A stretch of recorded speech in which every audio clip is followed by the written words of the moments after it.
Is that cake shop really that big of a deal? I asked curiously. It seems so. Well then, it must be worth a lot of money. Megan, my mother-in-law, replied with a nasty grin spreading across her face. My husband Brian chuckled in agreement. We've got Dad's will, so now we can live it up in luxury. But doesn't Nicole have a will too? Megan questioned, raising an eyebrow. Brian scoffed, holding up a white envelope. What, this thing about leaving the cake shop to her? It's nothing, we can just toss it out of the envelope. He proceeded to rip the envelope to shreds and discard it carelessly. At that moment, something inside me snapped. I had never been legally adopted by my father-in-law, Joseph. Therefore, I had no rightful claim to his inheritance. If Megan and Brian took all of Joseph's assets for themselves, I probably would have accepted it without complaint. However, I could not tolerate them blatantly disregarding Joseph's final wishes. And on top of that, all they cared about was the money. If money was so important to them, then they should just keep treasuring it until the very end. When that money eventually ran out, maybe then they would finally realize the magnitude of what they had lost. I quietly turned my back on the two of them in the living room. My name is Nicole. This year marks my 40th birthday, a milestone age. And in my life, I find myself standing at a major crossroads. The truth is, I'm currently agonizing over whether or not to get a divorce. Brian and I got married over a decade ago. We don't have any children, but I wouldn't say our relationship is bad. However, if you asked me if I still love Brian, I'd honestly have a hard time answering. Brian doesn't cheat on me, and he's diligent in his work. It's just that he's hopelessly irresponsible when it comes to money. And whenever he's in a bind, he goes running to Joseph for help. I wish he'd stop relying on his parents like a child and act more like a grown adult. Whenever I try to scold Brian about this, Megan always jumps to his defense. Don't you dare lecture him in that high and mighty tone! She snaps at me condescendingly. I wonder what Brian will do once Joseph is gone. Watching Joseph lying in his hospital bed, I let out a quiet sigh. But arguing with Brian about money is nothing new. To be honest, I had sensed a difference in our attitudes towards money long before with Brian. In fact, from the very beginning when we first met, I had doubts about the way Brian spent his money. For example, there was this one time before we got married when the two of us went to a shopping mall together. In front of a luxury brand store inside the mall, Brian suddenly stopped in his tracks. What's wrong? I asked, curious about his sudden halt. It's just that there's this watch I've been wanting, he replied, pointing to a glass display case at the store's entrance. Inside the case sat an array of high-end watches. $4,000! Isn't that a bit expensive? I exclaimed, my eyes widening at the exorbitant price tag. Brian scoffed, brushing off my concerns. What are you talking about? That's practically a bargain. It was true that when it came to luxury watches, it wasn't uncommon for prices to exceed $10,000. However, at the time, we were both in our mid-20s. Not to mention, we were trying to save money in preparation for our upcoming wedding. I tried to reason with him. Even after we get married, we'll both still be working for a while, right? Once we start living together, we'll have more financial flexibility soon enough. It would be easier to save money compared to when we were living alone. It was better to wait until we had that extra leeway before making such a purchase. That was how I attempted to persuade him. But Brian simply frowned, unconvinced by my argument. I need to buy it now, or else, he insisted stubbornly. Can't you endure just a little bit longer? Please? I pleaded with him. We ended up discussing it in front of the store for about 30 minutes. Finally, Brian reluctantly gave in. Needless to say, I breathed a sigh of relief. I had planned to continue working even after getting married, so I wasn't too worried about running short on living expenses even if we splurged a little. Still, it went without saying that it was better to avoid any unnecessary spending. Brian seemed to accept my way of thinking. I was convinced that with this mindset, we would manage just fine after tying the knot. However, on the day right before our wedding ceremony, we were in our new home where we would begin our life together, unpacking boxes after the move. That's when I opened a cardboard box and unexpectedly discovered an unfamiliar shopping bag inside. "This is Brian's?" I asked, holding up the mysterious bag. "Yeah, that's right. Could you take it to the bedroom for me? I'm going to install the fridge," Brian replied nonchalantly. "Got it," I agreed, carrying the bag towards Brian's study. However, as I walked, a strange uneasiness settled in my chest. "Wait, was that a luxury brand?" I muttered to myself, the image from earlier flashing through my mind. The shopping bag had the logo of a famous international brand printed on it. Of course, I wouldn't get angry at Brian for owning luxury items. If anything, since Brian worked in sales at a trading company, I wanted him to maintain a neat appearance. But for some reason, it bothered me this time. So, feeling guilty, I decided to check the contents of the bag. "Ah, this is..." I gasped as I pulled out a high-end wristwatch from inside. It was the same one we had seen at the shopping mall. I immediately confronted Brian about it. Flustered, Brian started making excuses. "My boss told me to wear a nice watch, so I had no choice but to buy it," he claimed, avoiding eye contact. "Then why didn't you discuss it with me first?" I demanded, my brows furrowing. "Well, it's a work thing, so..." He trailed off weakly. He didn't think it was something he needed to consult me about. He knew it was wrong of him to buy it without telling me. Brian spouted off these flimsy justifications. Naturally, I was furious. But there was no point in complaining about it now. In the end, I simply said, "Next time, talk to me about it first," and left it at that. However, even after that incident, Brian continued to make big purchases without my knowledge. If he kept that up, I should have noticed at some point. But I never did. Because Brian's methods were clever and deceptive. What shocked me the most was discovering that Brian had been receiving an allowance from Joseph. Whenever he ran out of money, he would ask Joseph to spot him some cash. It goes without saying that a grown adult shouldn't be doing that. If I had known, I would have put a stop to it. But I only found out about it much, much later. A year ago, when Joseph was hospitalized for an illness, I learned of it while talking to him on his sickbed. Come to think of it, when Brian heard about Joseph's hospitalization, he seemed quite distraught. "What? Dad's in the hospital!" Brian exclaimed loudly as he spoke on the phone with Megan. "Joseph's been hospitalized?" I asked Brian, and he nodded at me while still talking to Megan. "So, how's his condition?" I inquired, unable to hear the other side of the conversation but sensing the severity of the situation. Eventually, Brian ended the call and turned to face me. Hesitantly, he said, "I'm sorry, but I think I should go back to my parents' place." "You're right. That's probably for the best." I agreed, understanding his concern. "No, that's not what I meant. I want to live with my mom at their house," he clarified, his words catching me off guard. Certainly, with Joseph's absence, I was worried about Megan. However, the idea of moving in with my in-laws seemed like too sudden of a development.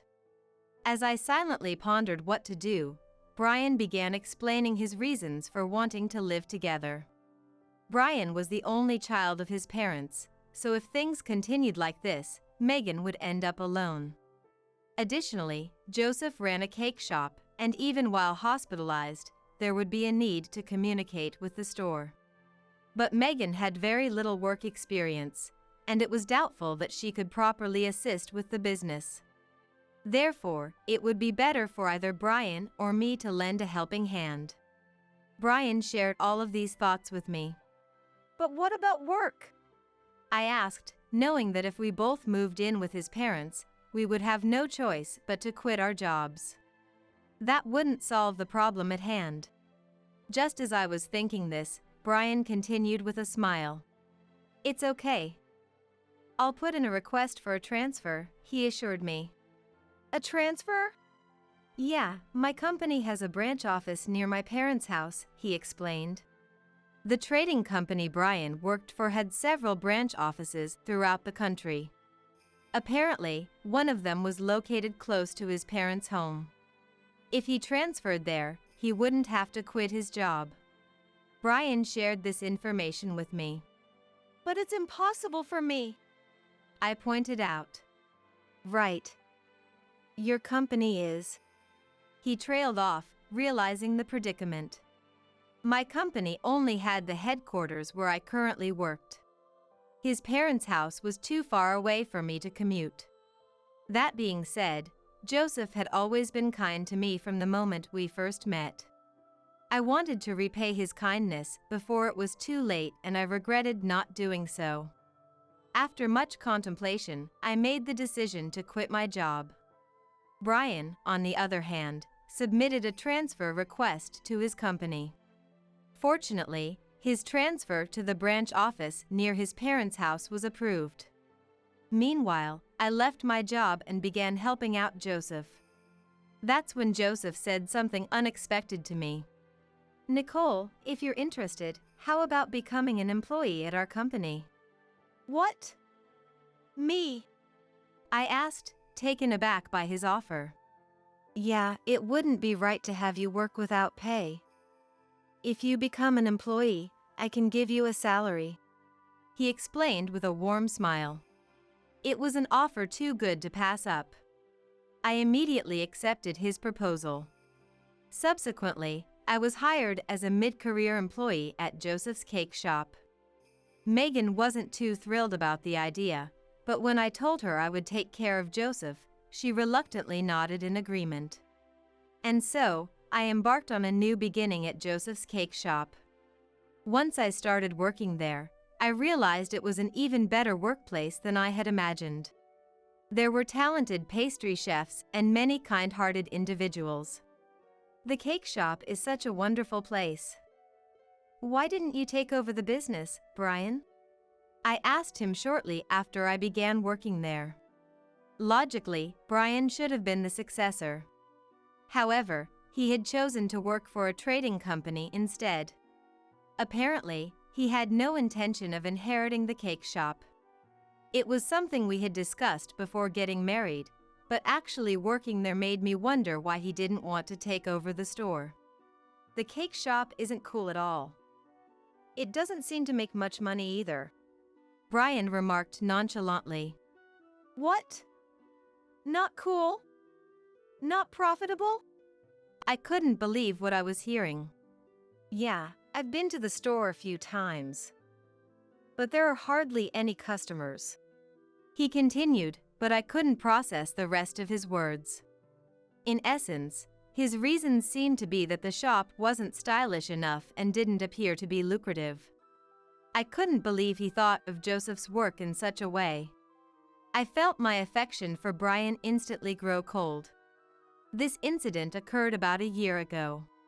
Since then, while discussing work with Joseph, I learned that he had been giving money to Brian.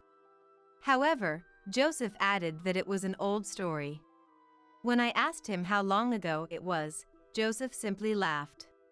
"It hasn't happened in the past few years. He probably wanted to impress you since you had just gotten married," Joseph explained with a knowing smile. It seemed that Brian had told Joseph he bought the luxury items to show off to me. Although the stories didn't quite match up, I didn't say anything to avoid burdening Joseph. Some time later, Joseph's condition took a sudden turn for the worse. Gradually, it became difficult for him to even hold a conversation. Amidst all of this, Joseph made a certain request of me. So, could I ask you to do that for me? He inquired, his voice weak but hopeful. I don't mind at all, but are you sure? I asked, wanting to confirm his intentions. Yeah. Recently, I've started to understand a lot of things just by the atmosphere. Joseph replied, chuckling contentedly. That was the last proper conversation I had with Joseph. A few days later, he lost the ability to speak. I told Megan and Brian that I wanted them to come visit Joseph. What? Visit him? I'm too busy for that. Megan dismissed the idea coldly. I couldn't fathom what she could be so busy with. In any case, Megan refused to visit Joseph. Brian also claimed he couldn't go see Joseph because of work. Don't say that. This might be the last chance. I pleaded, my heart sinking. I know, but it's for work. Brian responded with a casual attitude. I was utterly furious. In a situation like this, I could understand why Joseph had made that request to me. I had completely lost patience with Brian. This was something I needed to consider divorce over. I began contemplating the idea of leaving Brian. Around that time, Joseph passed away. My mind went blank. There were still so many things I wanted to discuss with Joseph. I couldn't let it end like this. Pushing my emotions aside, I started preparing for Joseph's funeral. David, one of Joseph's subordinates and a talented pastry chef from the cake shop, came to help. However, for some reason, David and Megan started arguing. What? Why would you make it so extravagant? Megan scoffed, her voice dripping with disdain. Well, many people from the shop and other related parties will be attending. David tried to explain patiently. Just keep it simple. The shop isn't paying for the funeral expenses, are they? Megan snapped back. It seemed they were clashing over the scale of the funeral. Megan wanted to keep it modest to reduce costs. On the other hand, David insisted that they should make it a larger event considering the number of attendees. There are other expenses to worry about, and it's already a burden. Surely you understand that much? Megan argued, her frustration mounting. I do understand, but we're expecting a large turnout. David countered, standing his ground. What? But that's not what we had in mind. Megan started, but I couldn't see the conversation going anywhere productive. Left with no choice, I intervened. Megan, let me handle the funeral arrangements. Why don't you go rest over there? I suggested, trying to defuse the situation. What? You're treating me like I'm in the way. Megan bristled, clearly offended. You've been by Joseph's side for many years. I began, attempting to reason with her. It was only natural for her to feel devastated. It would be best for her to take a break now. I tried to persuade Megan in this manner.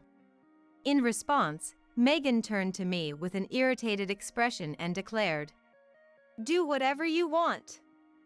But I'm not paying a cent more than what I've already prepared. I'll cover any shortfall.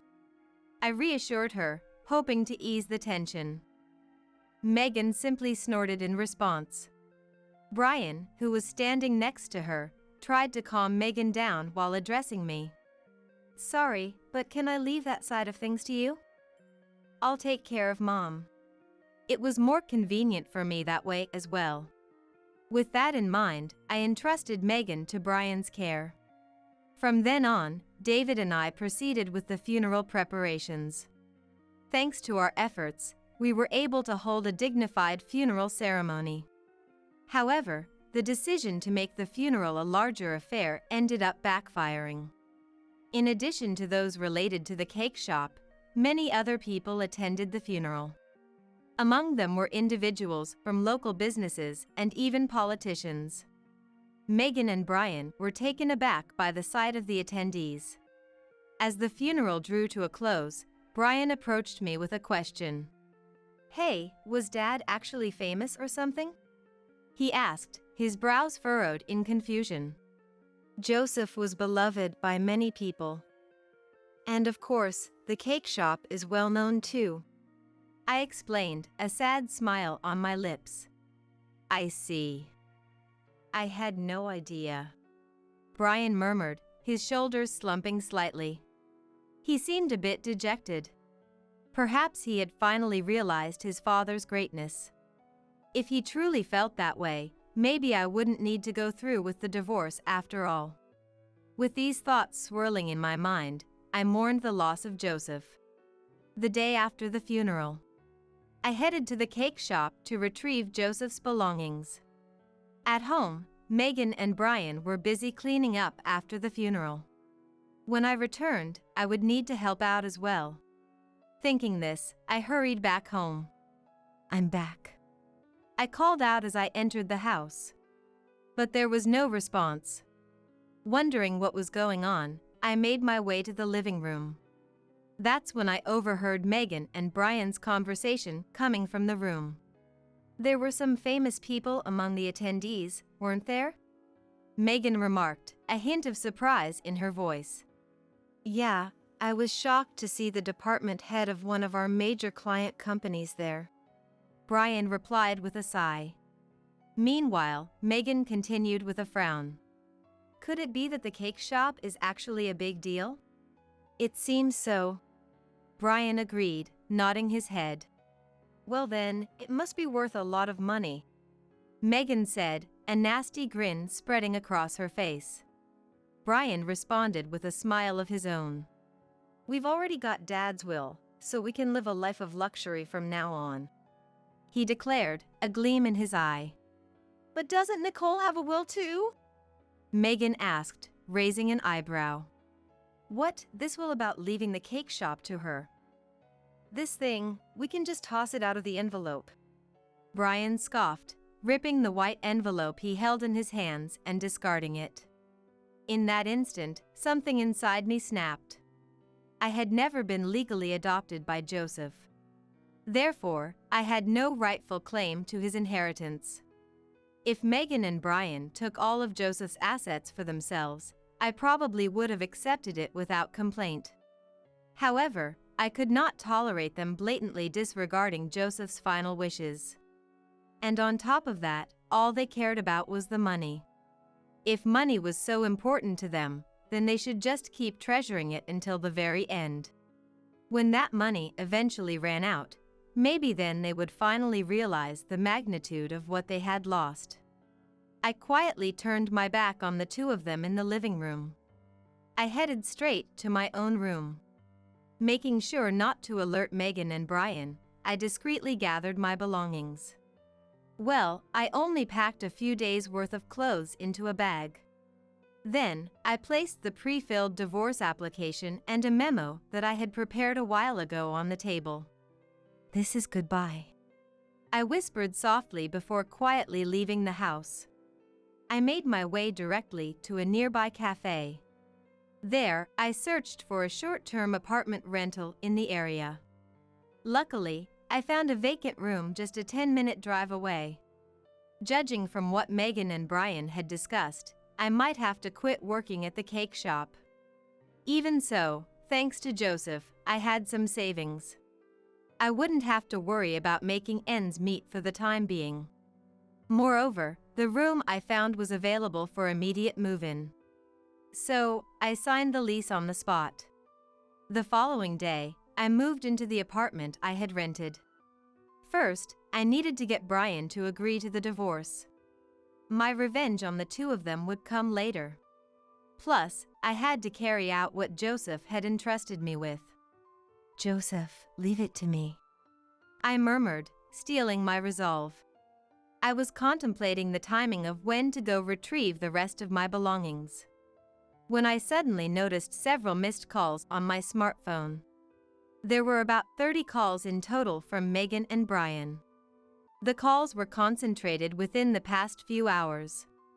I guess they had finally realized I was gone. As I pondered this, my smartphone abruptly started ringing. Hello? I answered the call, my voice cautious. Ah, finally, you picked up. Where are you, Nicole? Brian's loud voice made me wince instinctively. He continued firing off questions without pause. You didn't come home last night, did you? Where are you and what are you doing? It doesn't matter where I am or what I'm doing.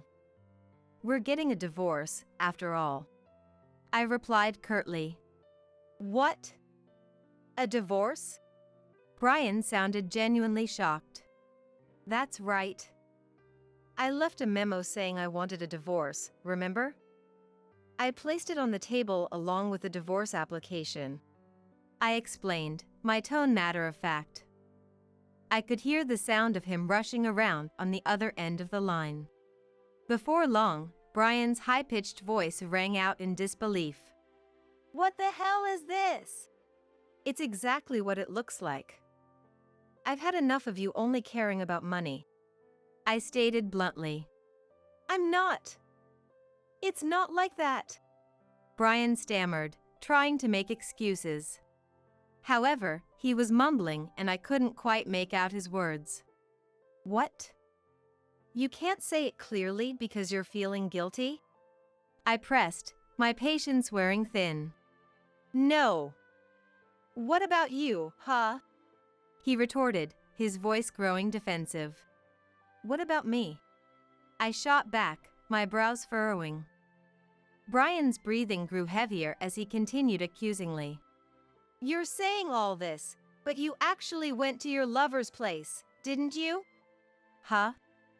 What are you talking about? I asked incredulously. It has to be true. You suddenly left the house, and normally there's nowhere else for you to go. Brian's voice rose in anger. I sighed heavily before responding. Sorry to disappoint, but I'm actually at a short-term apartment rental right now. I can't believe this. When you came here, you quit your job, so you shouldn't have any money. He exclaimed in disbelief. I was helping out at Joseph's cake shop. I countered, my frustration mounting. Both Brian and Megan were well aware that I had been assisting at Joseph's cake shop. In fact, it felt more like they had dumped the responsibility on me. Moreover, Megan had even made me take care of Joseph's nursing needs. What? Were you getting an allowance from Dad or something? Brian asked snidely. That was you, not me. I nearly blurted out those words in a burst of sarcasm. But now was not the time for such quips. I took a deep breath before continuing. I was hired as an employee there. What did you say? You've got to be kidding me. Brian scoffed, his tone dripping with skepticism. It's not a joke. Joseph was kind enough to look out for me, I asserted, my voice growing firm. Joseph had mentioned how he couldn't bear to burden his son's wife on top of being neglected by his own wife and biological son. In any case, Brian should have been able to understand that I had my own money now. Brian seemed to have lost his ability to persuade me the moment he realized I had my own money. As if to add insult to injury, I spoke with increased intensity. Anyway, I want to divorce you, Brian. Are you going to sign the divorce papers or not? Which is it? No, this whole divorce thing. He trailed off, his resistance weakening. I'm not going to listen to anything you have to say unless you agree to sign the divorce papers, I declared firmly, leaving no room for argument. Brian let out a frustrated sigh before muttering something under his breath. Then, he raised his voice louder than before. Fine. I'll give you the divorce. I just recorded you saying that. I informed him, a hint of triumph in my tone. I'll sign the damn divorce papers, so just come back home. We can't move forward with the inheritance discussions without you here. Brian finally blurted out his true intentions. However, there was one thing Brian had failed to realize. By saying that, he had inadvertently revealed the existence of a will from Joseph addressed to me. I'll say it again, but I'm not Joseph's biological daughter. Therefore, I'm not an heir to his estate. In other words, if the only purpose was to discuss the inheritance, there was absolutely no need for me to be present. Rather, the fact that they couldn't proceed without me implied that I was somehow involved in the inheritance process. He really is an idiot. I let out a quiet sigh. In any case, I had obtained proof that he would agree to the divorce. Moreover, Brian had no idea what consequences he would face. At best, he would come to regret his own words. A slight smile played on my lips at the thought. The following day, I visited my in-laws' house to retrieve the divorce application. Inside, I found Megan, Brian, and an unfamiliar man in a suit. According to Brian, the man was a lawyer. Apparently, they had called him over to discuss the inheritance matters. If we're going to talk about the divorce, this is perfect timing, Brian remarked, a smug expression on his face. I had intended to hire my own lawyer. But in a way, this worked out conveniently. Well then, would you mind handling my divorce case as well, while you're at it? I asked the lawyer, my tone polite but firm. Yes, that won't be a problem. The lawyer nodded with a smile. And so, the discussion about Joseph's inheritance began. Joseph's estate consisted of cash, securities, a house, and land. However, it seemed that Megan and Brian were the only heirs. If that were the case, there would be no need for further discussion. Normally, that would be true, but Megan and Brian had been entrusted with a will from Joseph addressed to me. That matter was likely the reason they had called the lawyer. Did they really want to pretend that the will meant for me didn't exist? I had my doubts, but the lawyer proceeded with the conversation matter-of-factly without saying a word. So, I understand that you have a will in your possession. He prompted, his gaze expectant. Yes. Here it is, Brian replied, placing 2 envelopes on the table. One had Megan's name on it, and the other had Brian's. The will addressed to me, which they had mentioned in that earlier conversation, was nowhere to be seen. It was to be expected, but I couldn't help feeling bitterly frustrated. Have you seen the contents? The lawyer inquired, turning the envelopes over in his hands. Well, the seals weren't intact, so… Brian trailed off, his expression slightly guilty. I see. Let me verify the contents then, the lawyer stated, proceeding to open the envelope addressed to Megan first. Inside was a single slip of paper. To you, I bequeath the house and land. It read, without specifying to whom it was addressed. However, Joseph's signature was clearly present. Similarly, the envelope addressed to Brian contained the same type of note. This one mentioned leaving the cash and securities to him, and it also bore Joseph's signature. Oh, there's one more sheet here, the lawyer remarked, noticing an additional document. It stated the following. Entrusting the cake shop to… He read aloud, his brow furrowing slightly. Yes. My father ran a cake shop, Brian explained, his tone casual. So, you will be inheriting the shop. I see. Since there are also securities involved, that should work out nicely, the lawyer commented, nodding in understanding. The lawyer was taking notes while talking. At that moment, Brian shot me a nasty look. Oh, how could he be so clueless? I had overheard their conversation. So I knew that this will was originally intended for me. But Brian didn't know I had heard them, so he just had to sit tight. If he did anything unnecessary, he would only make me suspicious. He couldn't hide his feeling of triumph. I sighed quietly to myself. For now, I pretended not to know anything and kept the conversation going. In the end, the inheritance was divided as per the will, and both of them inherited all of Joseph's assets. Also, Brian seemed quite inflated with pride because he got the inheritance as he had hoped. He easily agreed to the alimony I proposed for the divorce. Furthermore, he signed the divorce papers right there. Here, is this good enough? Yes, it is. After the lawyer confirmed everything, I nodded deeply. Then, after the lawyer left, I said goodbye to Megan and Brian. Well, thank you for everything all these years. Well, we only lived together for about a year, but the marriage lasted a long time, didn't it? Megan said with a nasty smile. She was probably very happy to finally kick me out. Yes, over 10 years.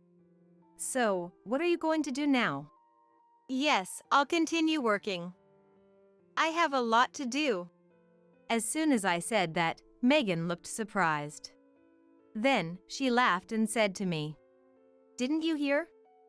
Brian inherited the sweets shop." Yes, I know. What do you mean, yes, I know? Are you planning to keep working there even after the divorce? Isn't that a bit shameless? Megan sneered.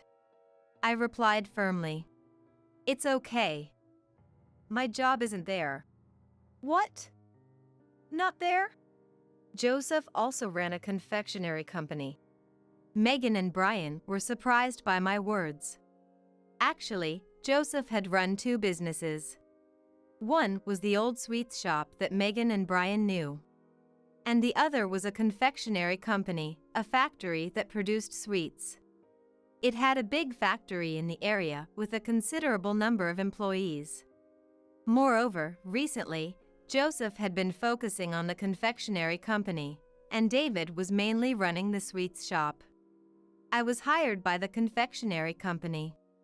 So, even if Brian inherited the sweets shop, it didn't matter to me. When I told them this, Brian's face turned red, and he started shouting. What the hell? That's mine too. Sorry, but it's not. Why not? Because I got the shares of the confectionery company. It was a little before Joseph passed away. He asked me to do something. That was to manage his confectionery company. A few years ago, Joseph considered mechanizing the sweets shop.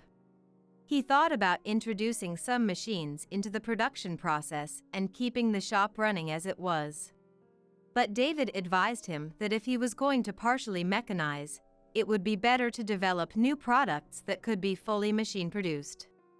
So, Joseph started another confectionery company.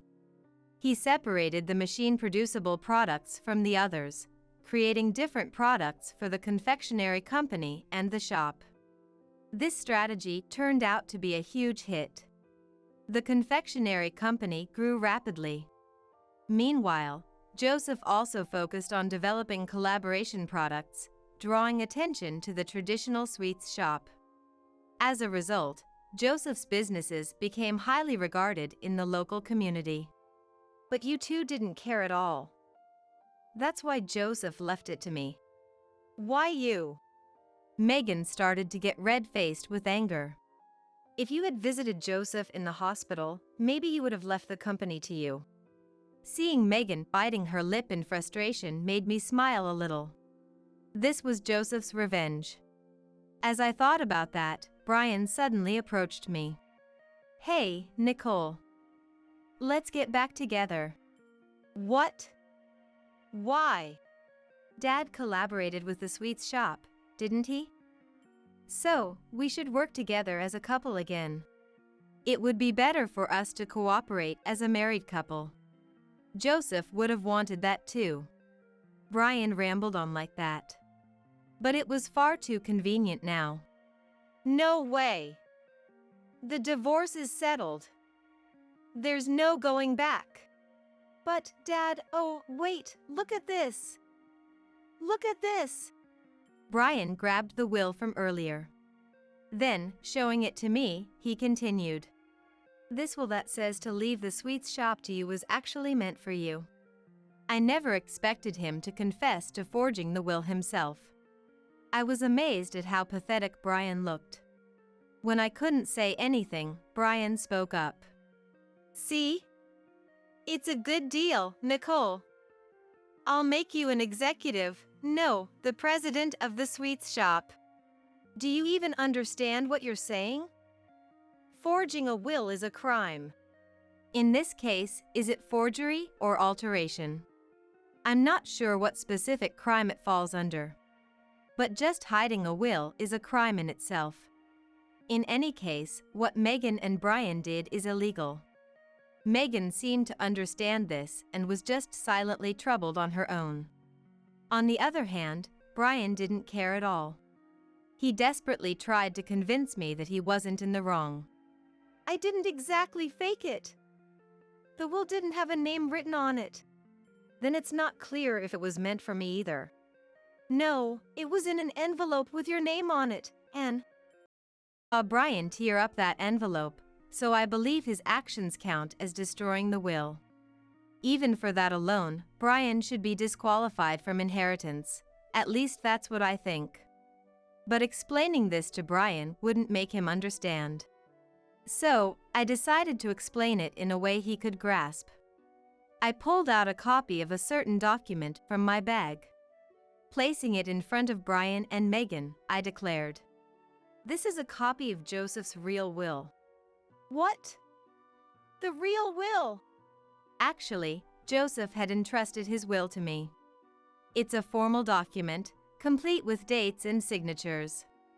And it has the names properly addressed.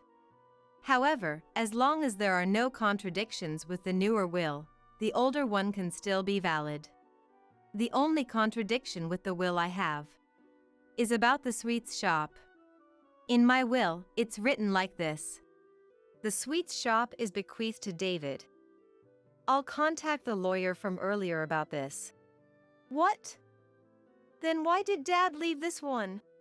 Brian clutched the supposed will intended for me. I sighed and explained the truth to him.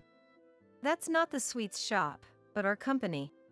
If Brian had visited Joseph in the hospital, Joseph would have told him the truth. He would know that Joseph owned both the sweets shop and the confectionery company and was now focusing on the confectionery company.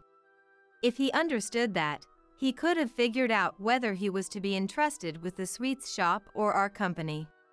He could have known what Joseph wanted to ask of him and could have advised Joseph right there. But in the end, neither of them visited Joseph. Naturally, Joseph gave up on them at some point. And before he passed, he transferred the confectionery company shares to me. Paying the taxes will be tough, but I'll do my best for Joseph. Wait a minute.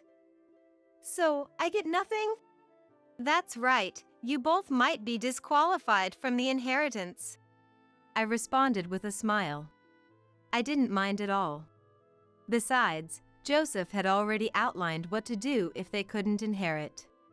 Wait, does that mean we won't get the house or land either? Megan asked, trembling. I answered with a smile. Exactly.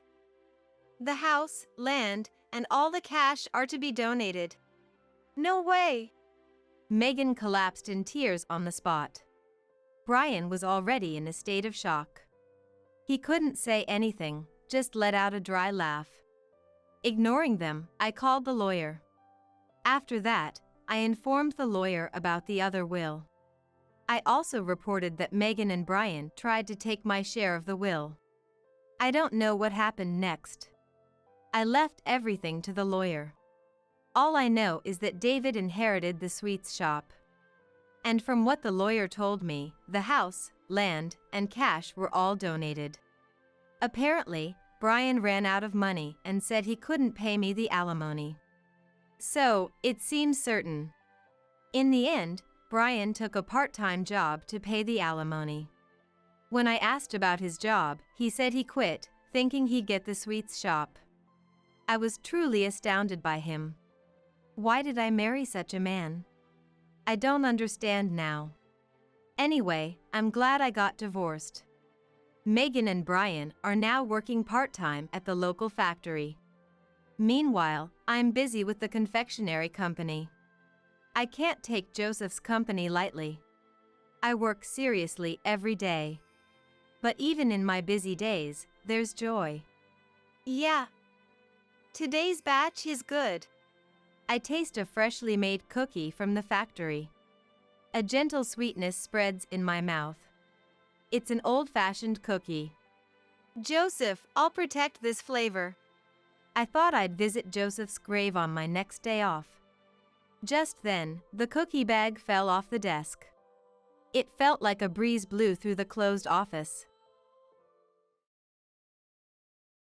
Mom, I'm pregnant. Stumbling over her words, my 14-year-old daughter Madeline reveals this to me. Her frail, haggard appearance makes it all too easy to imagine how much anguish and tears it took for her to utter those words. There's no trace left of the bright, energetic Madeline from before. I couldn't possibly believe what Madeline was telling me, but being handed a positive pregnancy test leaves no room for doubt. Still not fully grasping the extent of Madeline's pregnancy, I gently try to probe for more details. It must have been so hard carrying this alone. Thank you for telling me. When did you take this test? I'm sorry, Mom. I'm so sorry. Did you buy the test yourself? And who's the father? If she's pregnant, there has to be someone responsible. I know I shouldn't pry too much, but without understanding the situation, I can't take the appropriate actions for her. Yet no matter how much I call out to her, Madeline just keeps mumbling apologies, either confused or terrified of something. The next day, I consult with my husband Daryl. But kind-hearted and extremely sensitive Daryl becomes distraught over Madeline's pregnancy. Worried for them both, the three of us head to the nearest station to go to an obstetrician. But on the train platform, I realize I forgot my insurance card and have to rush back home, leaving Daryl and Madeline. Returning home, I grab the insurance card and am about to hurry out when the landline, which rarely rings, starts ringing. Sensing something ominous, I pick up the receiver and receive news that Daryl and Madeline have been taken to the hospital. Not wanting to accept reality, I rush to the hospital, searching for them to no avail. An officer at the hospital tells me the truth, leaving me in utter shock. I burn with a fierce desire for revenge against whoever subjected my precious family to such a terrible fate. Back home, I gather the people I need to talk to and immediately confess. Daryl and Madeline, they jumped in front of a train and committed suicide. My name is Sherry. I'm 43 years old. Originally from Boston, I worked in sales at a major insurance company. But when I got married, I quit my job and moved to my husband Daryl's hometown in the countryside. We live with his parents. The reason is that I fell in love with Daryl, who was working hard to preserve the fine traditions of his parents' bespoke tailoring shop for the future, and wanted to support him. The products sold at my in-laws' bespoke shop were too good to let fade away. I fell for Daryl, but another big factor was that I felt strongly drawn to the products my in-laws were selling. Sales have been in the red lately, haven't they? Yeah, it's not good at all. It's the changing times, I guess. Almost all the other shops have gone out of business. Ours is pretty much the only bespoke tailor left around here. For a while after moving to the countryside, I also worked at the bespoke shop handling sales. So even without hearing the numbers, I knew we were operating at a loss. Most of our business hours are quiet, with no customers. My in-laws' acquaintances do come to buy things, but it's only a handful of patrons. It's not uncommon to go a whole day without a single customer. Even without sales, it still costs money just to keep the shop running. The people making the products here are my father-in-law Jody, Daryl, and a few other craftsmen. Sales are handled by my mother-in-law Sue, my sister-in-law Sylvia, and myself. It may be a small operation, but with employees to support, operating at a loss like this means we're on the brink of shutting down. At this rate, each day will just be a slow decline into ruin. I couldn't stand that. As a woman of action, I got permission from my in-laws to put my skills from my insurance job to full use, pitching our products to various shops. While looking for places that would carry our wares, I also started working on developing new products suited to the times. Still a novice when it came to bespoke tailoring, I first visited a couple who used to run a bespoke shop and were friends with my in-laws, to gain some knowledge. From there I expanded my network, researching and gathering information on what kind of bespoke tailoring is desired today. I've never seen suit designs like this before. But these are designs you develop together with various people. I'll discuss it with Dad and the other craftsmen. Thanks. I hope this can help boost our sales, even just a little. Thanks to the new products I painstakingly developed with many people, customer traffic began to increase slightly.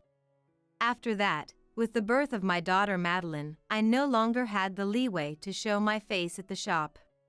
But wanting to contribute to sales even a little, I started selling our products on social media. Struggling for over a decade like this, I devoted myself to launching many new products, selling online, and securing partner shops to carry our wares. Before long, the bespoke shop had finally pulled through the crisis of closing down.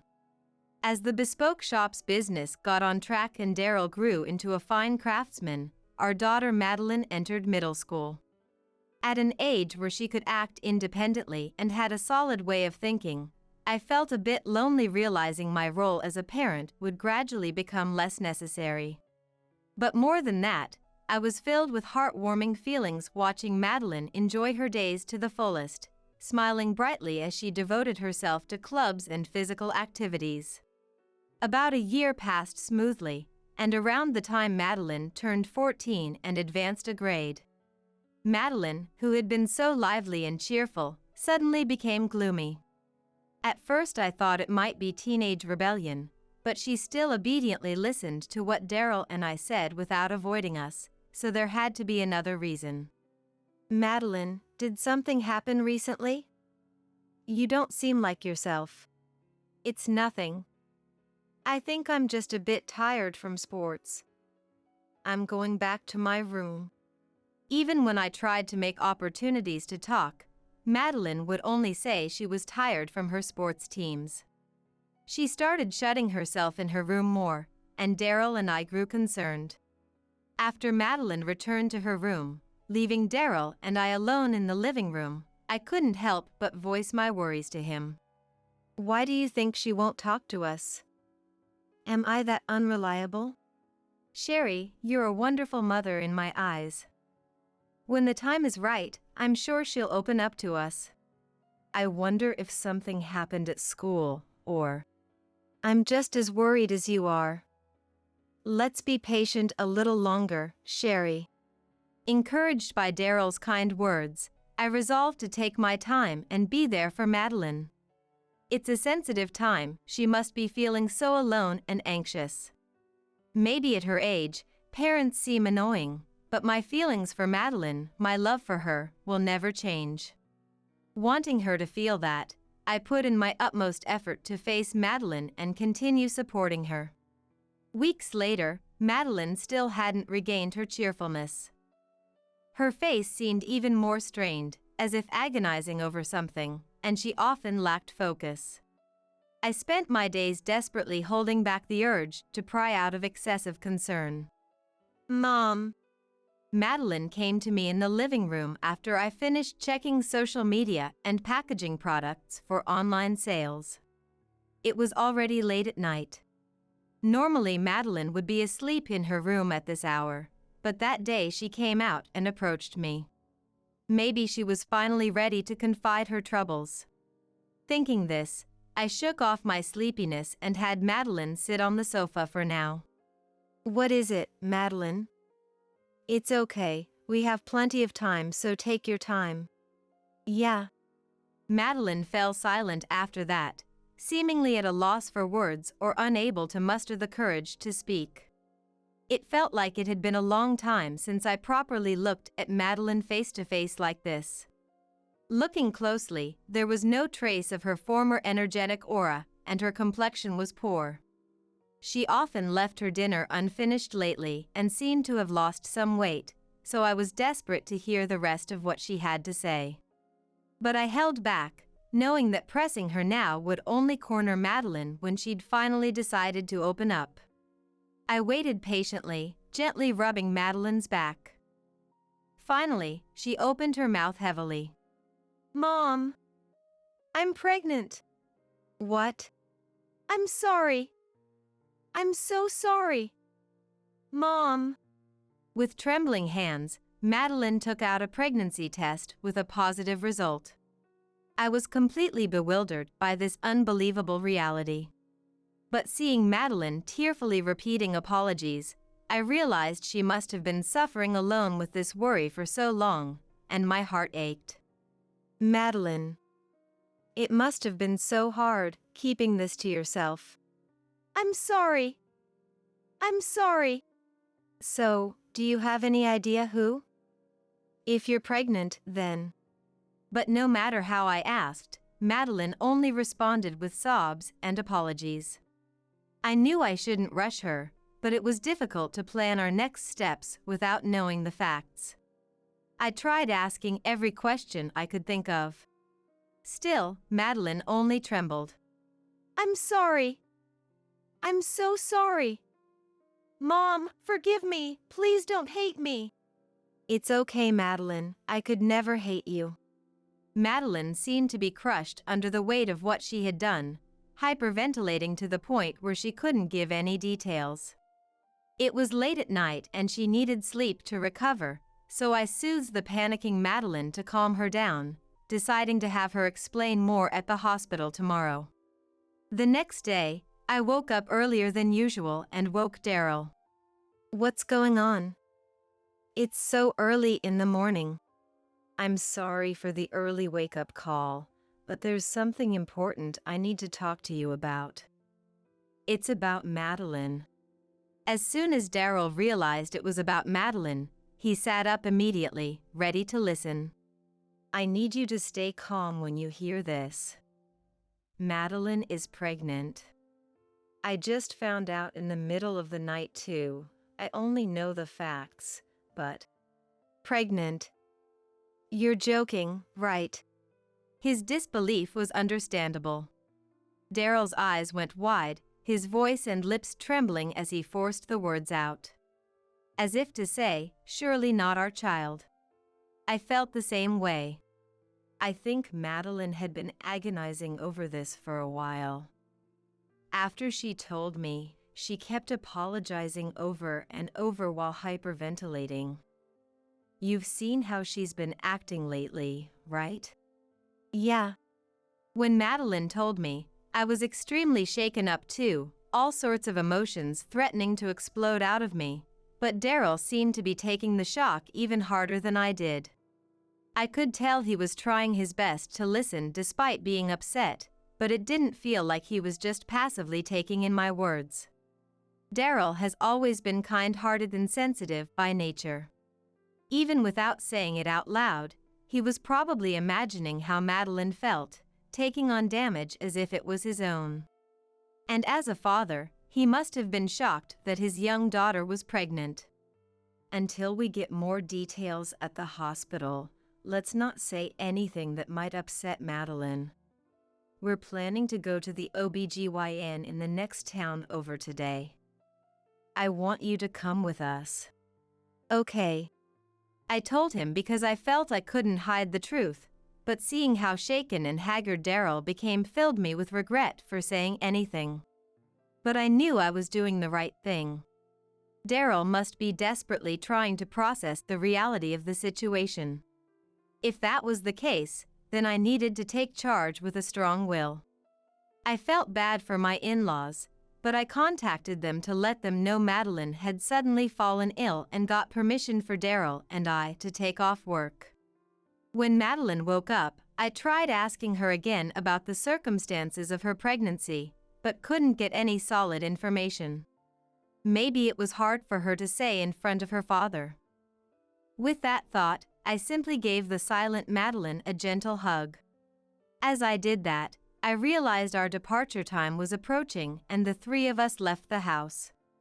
We took a taxi to the nearest train station. When we got to the platform, I realized I had forgotten something critical. I think I forgot Madeline's insurance card. In that case, should I go back and get it? No, you and Madeline wait here on the platform. I'll go grab it and be right back. I could have let Daryl handle it, but I felt uneasy about making the somewhat long walk alone in his current state, unable to hide his fatigue after hearing about Madeline. I didn't want him getting lost in thought and becoming careless. And I couldn't very well make Madeline walk unnecessarily when she looked ill. So I left the two of them on the station platform and headed back home. Our house is a fair distance from the nearest station.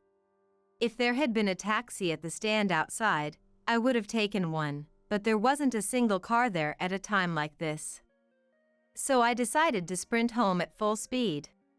Honestly, I wanted to get Madeline to the OBGYN as soon as possible. As I ran, short of breath, I harshly criticized myself for forgetting something so important. I arrived home, put the insurance card in my wallet and was about to leave when the rarely used landline phone suddenly started ringing. I could have ignored it and rushed to the station, but I felt I had to answer. I dashed to the living room and picked up the phone. The caller was a nurse from the biggest hospital in the area. In a flat tone, she delivered the shocking news that Daryl and Madeline had been taken to the hospital. The hospital staff must have been swamped, because she didn't provide any other information, just telling me to come to the hospital immediately. In a daze, I called a taxi and headed to the hospital where the two of them presumably were. On the way, the taxi driver mentioned there had been a fatal accident on the train tracks halting the trains. Hearing that, I broke out in a cold sweat wondering if the people who jumped might have been Daryl and Madeline. The image of a depressed and unwell Madeline alongside a haggard Daryl, reeling in shock after learning of his daughter's pregnancy. A vivid scenario played out in my mind of these two impulsively jumping onto the tracks together as a train approached. It can't be, I told myself, but once the worst-case scenario popped into my head, it continued smoldering inside me. Please let them be okay. I arrived at the hospital and entered the ER where many nurses and doctors were rushing about in a flurry. Looking a bit further in, I saw the surgery in progress light glowing red. An ominous feeling stirred up my chest, the negative speculations mocking my wish that I was just overthinking things. I couldn't very well talk to the frantically scurrying nurses, but I also didn't know where to go. As I stood there at a loss, a police officer approached me. Is there something I can help you with? Actually, I explained the series of events that led me here. The officer gave a small nod of understanding. It seemed he had been waiting for me. Then, he began to speak in a heavy tone about what had happened on the station platform with Daryl and Madeline. Brace yourself for what I'm about to tell you. The truth is. After that, I was stunned by the revealed facts. Burning with a desire for revenge, I left the hospital alone and returned home. Then, in order to report today's events to my in-laws and family, I had them gather in the living room after closing the shop. I'm sorry, Jody, Sue. Sylvia, Thank you for joining us too. What on earth is going on? I heard Madeline wasn't feeling well and got worried. You don't think something happened to Madeline, do you? While Jody and Sue expressed their concern, Sylvia looked bored as she inspected her nails. Her behavior only fueled my anger further, but I had to hold on just a little longer. I would expose her true colors. With that thought in mind, I began to speak, my emotions still running high. The truth is, Madeline is pregnant. And today, on the way to the obstetrician with the family, she and Daryl jumped in front of a train in an attempted suicide pact. My in-laws were left speechless by my explanation. Their reaction was completely understandable. The shocking nature of my words naturally left them at a loss. However, Sylvia's response was markedly different. Upon hearing the news, she began trembling, a look of panic spreading across her face. Her reaction was exactly as I had anticipated, and I had to stifle the laughter welling up inside me. As Sylvia turned pale and shook, my in-laws tried to calm her, their voices soothing. But Sylvia brushed off their attempts at comfort. I'm not to blame. I didn't do anything wrong. I would have never imagined they would be jumping in front of a train. With that outburst, she fled from the living room. Jody and Sue watched in bewilderment as Sylvia ran off, clearly having no idea what was happening. What on earth? What's going on?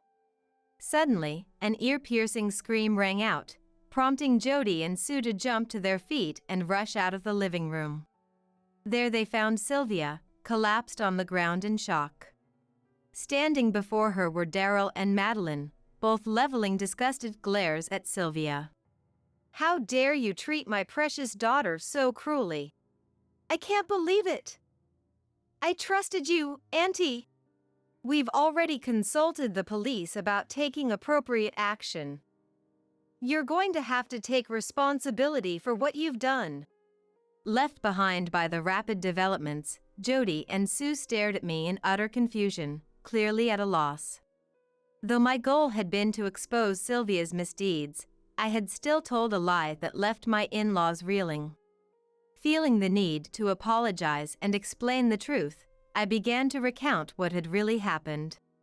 When I arrived at the hospital, the police officer informed me that Daryl and Madeline had fallen down a flight of stairs on the train platform.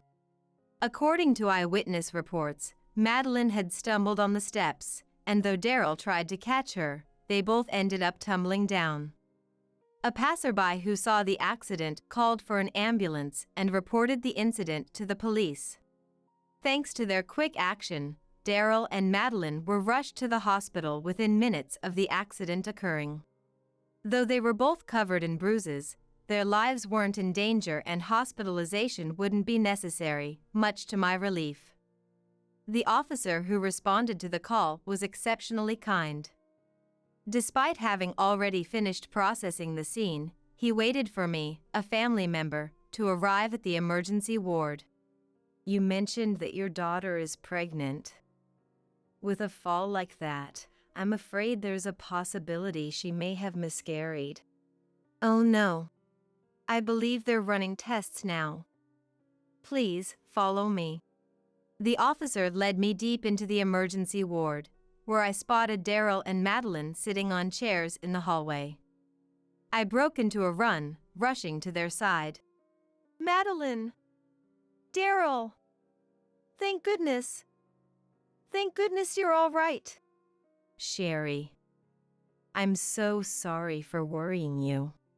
Mom! I'm sorry.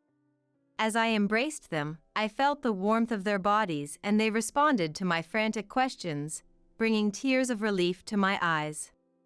Daryl's arms and head were wrapped in bandages, but Madeline appeared to be unharmed. While I was relieved by that fact, the officer's words echoed in my mind. To face pregnancy and miscarriage at such a young age was unimaginably cruel. What about the test results? About that.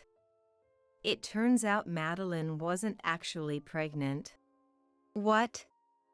Really? Madeline had apparently been worried about her missed periods.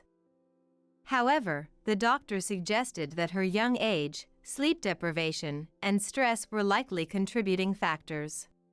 Her eating habits had also been poor recently, which undoubtedly played a role as well.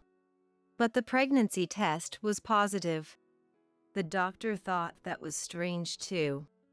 Madeline, where did you get that pregnancy test? Well, Auntie gave it to me. As soon as she began to explain, tears welled up in Madeline's eyes as a memory seemed to surface. I quickly pulled out a handkerchief and tried to wipe away her tears, but they continued to flow endlessly. Daryl and I listened intently to Madeline's halting, jumbled explanation, trying to piece together what had driven her to such despair. In summary, Madeline had been anxious about missing her period for 2 months. Having never experienced that before, she was filled with unease. Unfortunately, Sylvia found out about her worries. It's not normal to miss your period for 2 months, right? Something must be seriously wrong.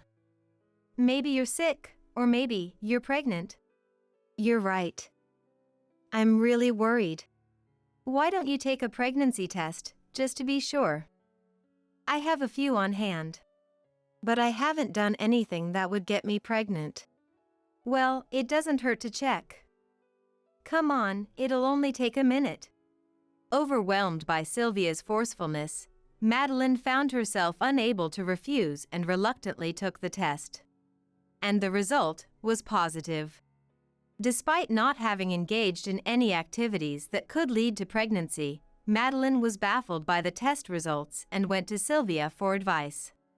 I took the test, and this is positive, isn't it? Are you serious? Getting pregnant at your age is a disaster. Your life is basically over. I guess school is out of the question now, huh? But I haven't done anything that would get me pregnant. What? The test results don't lie. Do you know how accurate these tests are? 99.9%. That means you're pregnant. What are you going to do now? This is going to cause so much trouble for me and your mom and dad.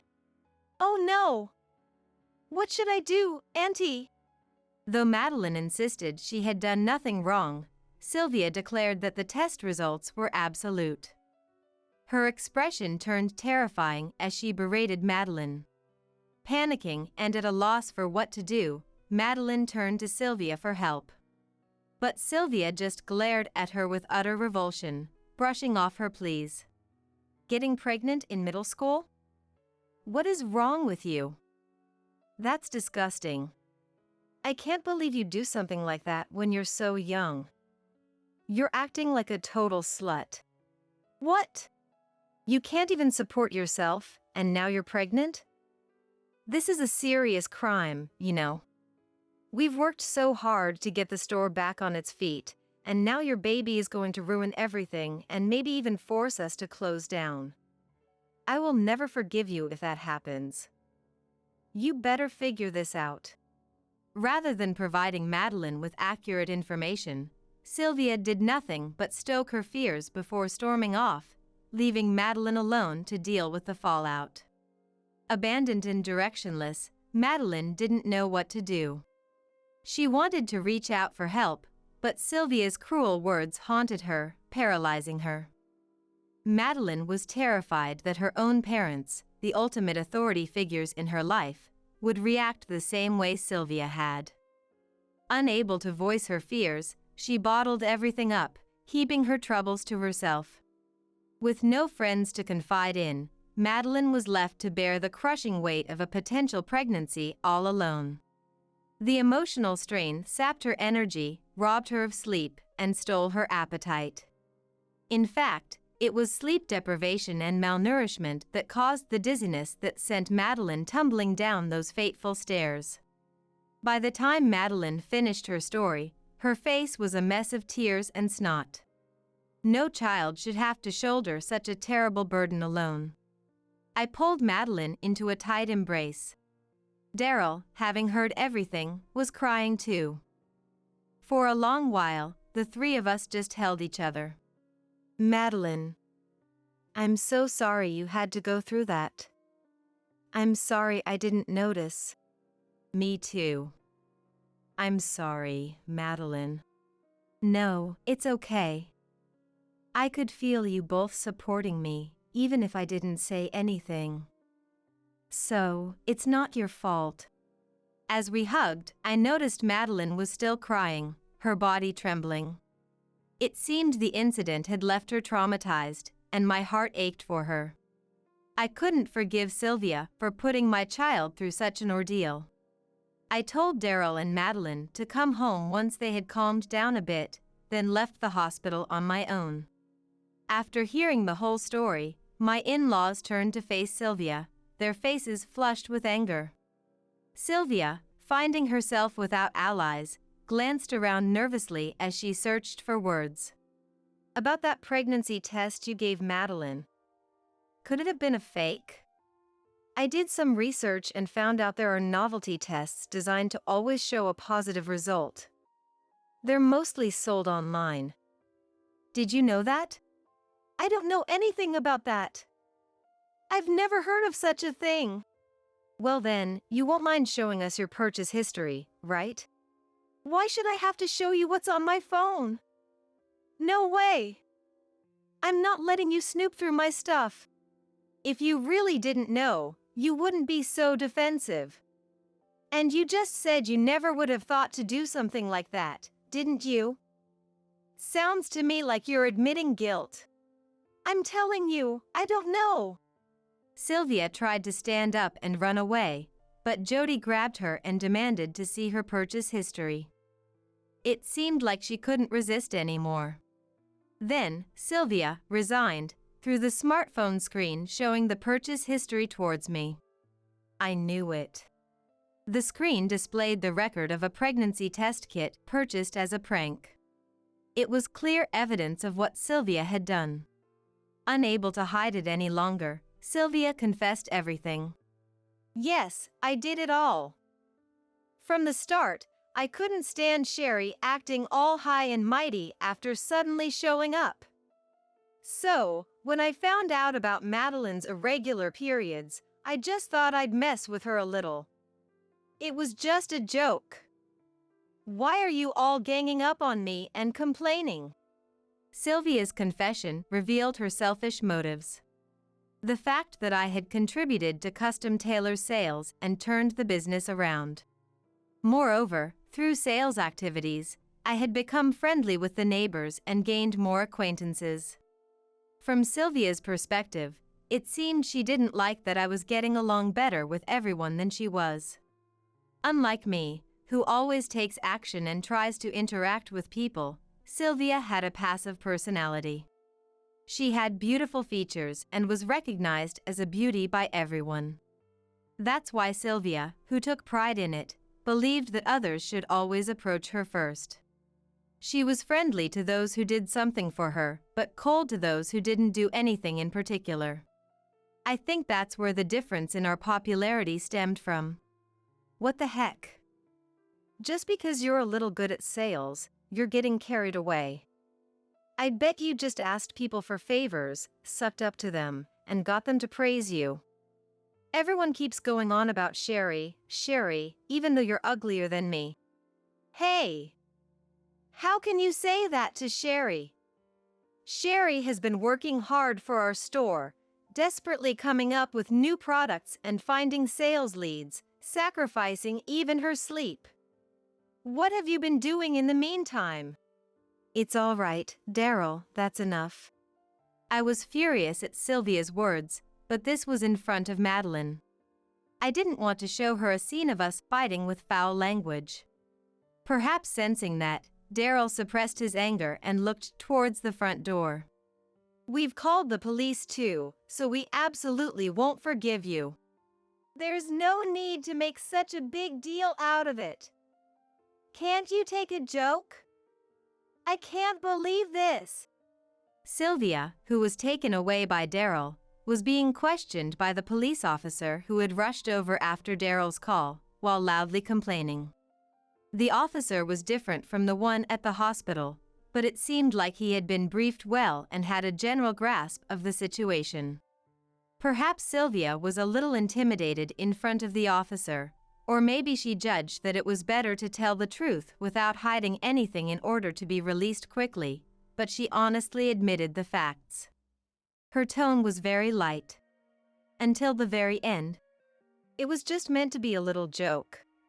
It was a joke, so there's no need to apologize. She kept appealing to the officer. Seeing this, my parents-in-law kept apologizing to Madeline and me over and over again. It wasn't my parents-in-law's fault, but no matter how much we told them to stop, they wouldn't listen at all. While we were arguing back and forth, it seemed Sylvia had been released and came back to us. Ah, I went through hell. I really can't believe this. Aren't you going to apologize to Madeline and Sherry? That's right. You shameless woman. Do you have any idea how much you hurt Madeline? Huh? I keep telling you. It was just a joke. How many times do I have to say it for you to understand? Sylvia said mockingly, but in the end, there was not a single word of apology. Daryl, who had finished talking to the officer, returned to me with a frustrated look on his face. Judging from his demeanor, I could tell the result was not good. The police officer seemed disappointed too, but he said this case isn't one where an arrest can be made. He did give a stern warning, but it didn't seem like she was willing to listen. I see. I guess that's how it is. Sylvia, who had gotten off with just a warning, was triumphantly complaining. She didn't seem to care at all that she had turned my parents-in-law, me, Daryl, and Madeline against her. I had thought we could at least teach her a little lesson, but in the end, my revenge didn't go well, and I was left just feeling bitter. The next few days, I tried to avoid running into Sylvia as much as possible for Madeline's sake, but I couldn't come to terms with the situation. My in-laws kept apologizing to Madeline and me as always, but that wasn't the point. Why should we, who had done nothing wrong, have to be considerate and feel uncomfortable in our own home? Moreover, Sylvia had started finding fault with me and harassing me at the storefront too. Fortunately, it hadn't escalated thanks to Sue's stern glares, but the resentment was still building up. I couldn't put Madeline at ease here. Having come to that conclusion, I told Daryl that I wanted us to move out of my in-laws' place and build a house for the three of us. Back when Custom Tailor was struggling, there were times I didn't receive a proper salary, so I hadn't been able to save up, but in this rural town, rental properties didn't exist. If we wanted to live here, we needed to build a house. I knew it would be tough, but in order to somehow make it happen, I desperately focused on sales and online marketing. Then, a few months later, just as we were slowly building up funds, Sylvia suddenly abandoned everything, including her job, and casually left home one day. Apparently, the reason was that she had found her destined love. Furious at her utterly selfish reason, my in-laws' anger exploded. After calling her numerous times, when Sylvia finally answered, Jody declared, "You're disowned." He then roughly hung up the phone. A whole year had quickly passed since Sylvia left, and we had been considering moving out of my in-laws' place, but with Sylvia's sudden disappearance, we were still living with them. Business was still going great, and every day was consumed by work.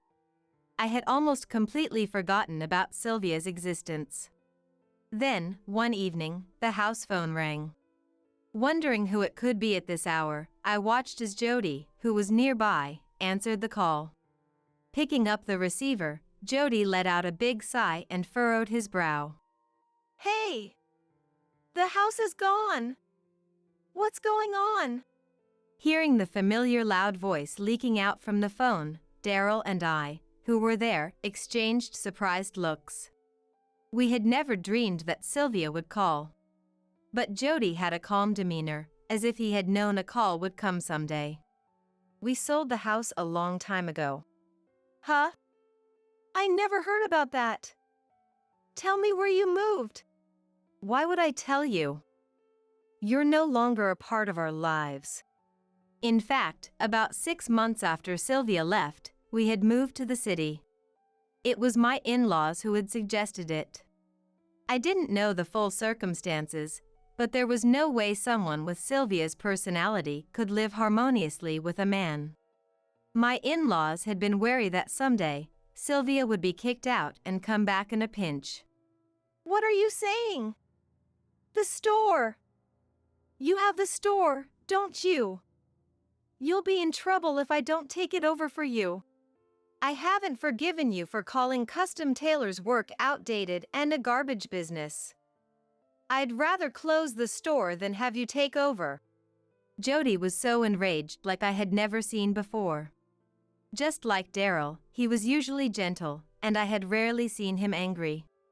For Jody to raise his voice this much, it must be quite serious. Still, I was surprised to hear that she had declared custom tailors' work to be an outdated garbage business in the past. Thinking about how my in-laws had forgiven such a worthless daughter and had continued on without abandoning her all this time, I couldn't hold back my tears. I'll say it one more time. You're disowned. Don't ever show your face in front of us again. Wait a minute. I'm in a really tough spot right now. Money. I need money. Come on, Dad, help me out. Before Sylvia could finish talking, Jody had hung up the phone, so I couldn't hear any more of her words after that. I could tell she had tried to win him over with tears at the end, but I wasn't sure how that pleading voice sounded to Jody. Jody's back after hanging up the phone was indescribably lonely, and I couldn't bring myself to say anything. Daryl gently patted my shoulder as I stood there at a loss for words. Far away from our hometown where the store used to be, we had no idea what became of Sylvia and were once again caught up in our busy daily lives. However, a few months later, while minding the store with Sue, a couple who were acquaintances of my in-laws from far away came to visit. This couple had continued to buy our products back when the store was on the verge of closing down. They had been purchasing through mail order for a while, but they had apparently come to see us while on a trip. And it was from this couple that I heard about Sylvia's current situation. It seemed that when Sylvia found out she had lost her house, she went around approaching anyone she could find in the neighborhood. Since it was a small rural area, Sylvia's misdeeds were already known to all the residents, and far from lending a helping hand, there was not a single person who even offered her kind words. A shameless woman who had hurt a girl of marriageable age with an unethical prank and remained defiant even to the police. She was apparently living her days with people talking behind her back. Even for Sylvia, living in that small town with no allies must have been uncomfortable. And as for Sylvia's partner, about whom we hadn't known the details, it turned out to be a man from the bar she frequented. Sylvia had become infatuated with a man at a certain bar a few train stations away from her hometown. Confident in her own beauty, Sylvia had no doubt that the man at the bar was in love with her. To make the barman even more crazy about her, she had poured in large sums of money and even used up all her savings. After leaving home, she had apparently been frequenting the bar, barely working and accumulating debt. But such a lifestyle couldn't continue forever, and when she reached a point where she couldn't repay her debts or borrow more money, she seemed to have sought help from the man she was so invested in. The man himself was questionable, but that was her own fault. After being swiftly dumped by a woman who was only beautiful and had recklessly created debt, she was apparently struggling to repay her loans without even receiving help. With no place to live, Sylvia was forced to live on the streets for a while. However, the residents, thinking it would be troublesome if she suddenly turned up dead after being on the streets for a long time, had Sylvia live in a dilapidated house with a hole in the roof that could hardly be called clean. And now, even in her hardship, unable to honestly work, Sylvia was apparently clutching her remaining money, riding the train, and trying to seduce any man who looked wealthy. And using the pregnancy test that would absolutely show a positive result, which she had given to Madeline, she was reportedly informing her numerous partners with whom she had physical relations that she was pregnant and demanding marriage or child support payments. I was astounded that she was still targeting rich men at this point, but apparently, that strategy had yet to succeed, and she was often seen returning to the rundown house in her hometown, exhausted. The area around her hometown was by no means urban, so Sylvia's bad reputation had spread in no time. There was a terrible woman, beautiful but threatening pregnancy to demand marriage and child support. As such rumors spread, it had apparently become difficult for her to even seduce men recently. Even when she occasionally succeeded in bringing a man home, she would end up having her money taken and only wearing herself down, according to the couple who visited the store. Having lost a home to return to and unable to maintain the beauty she had absolute confidence in, Sylvia's state must be quite unseemly. Having achieved revenge in an unexpected way, I felt a little lighter in my heart. It was a shame I couldn't see it with my own eyes, but I couldn't even spare the time to go see how Sylvia was doing now.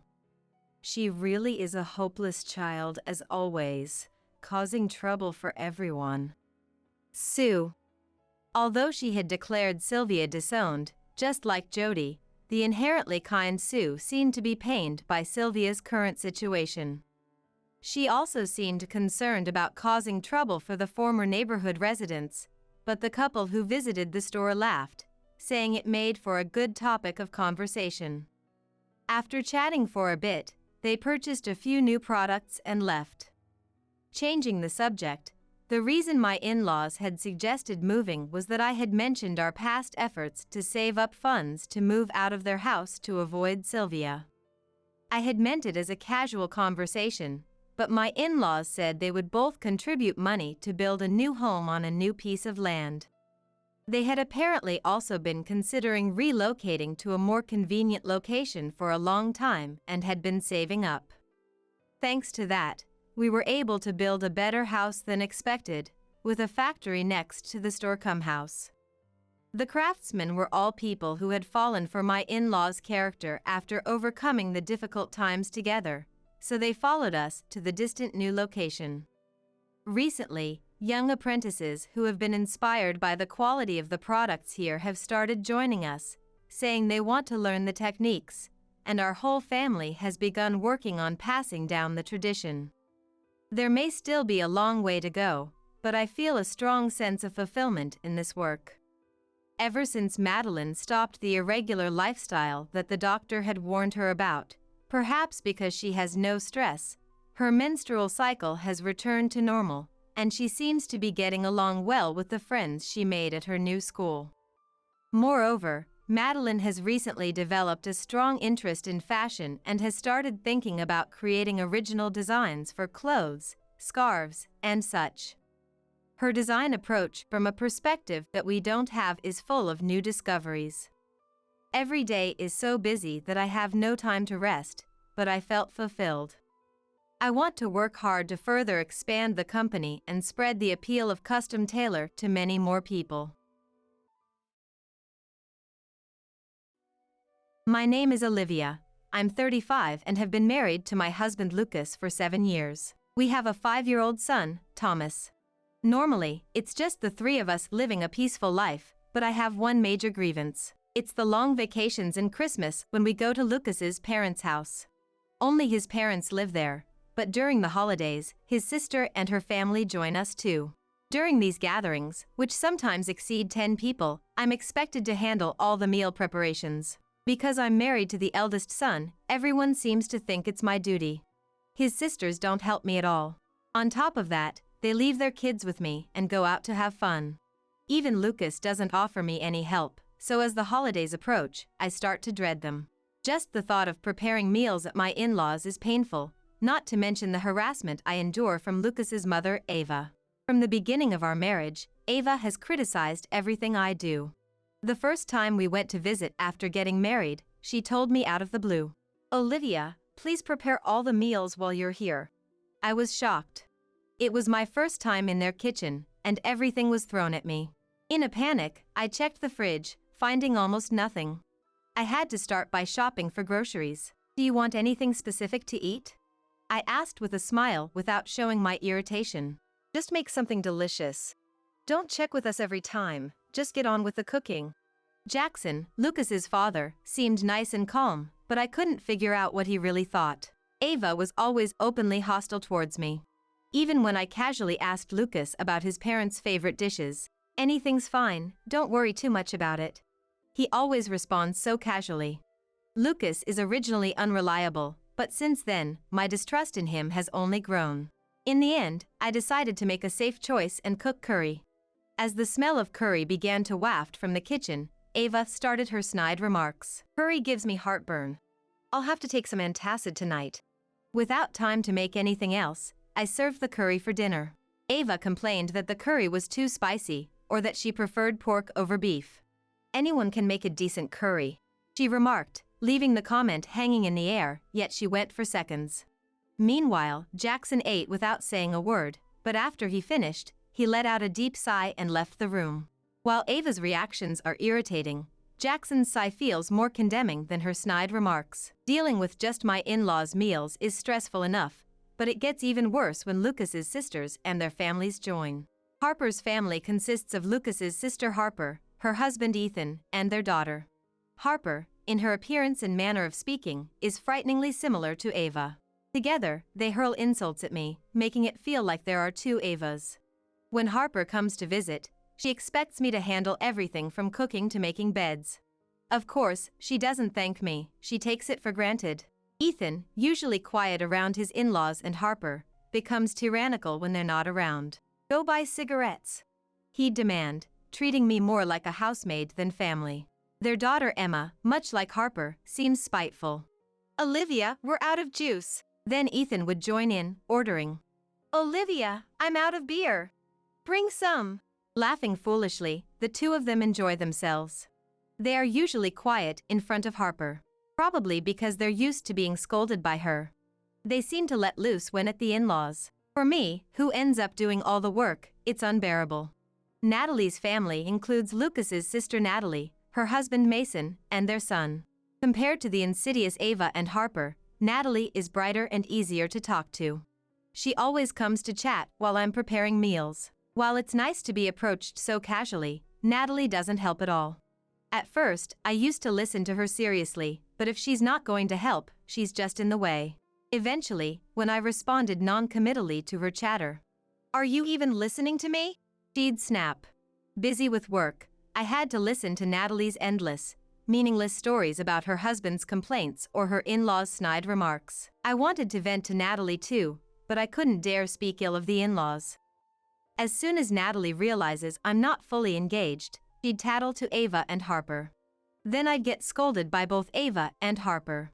"Just because she's your sister-in-law doesn't mean you can ignore her. You should at least listen to her. Such a mean spirit, bullying your weaker sister." They'd freely insult me.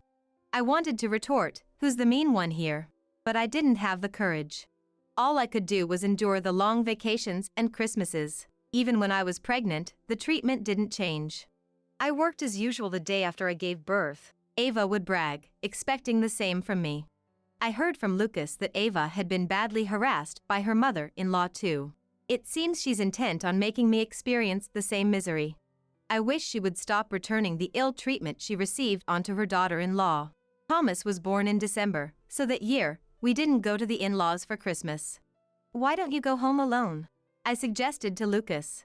He replied grumpily, "It's boring to go back by myself, so let's skip it this year."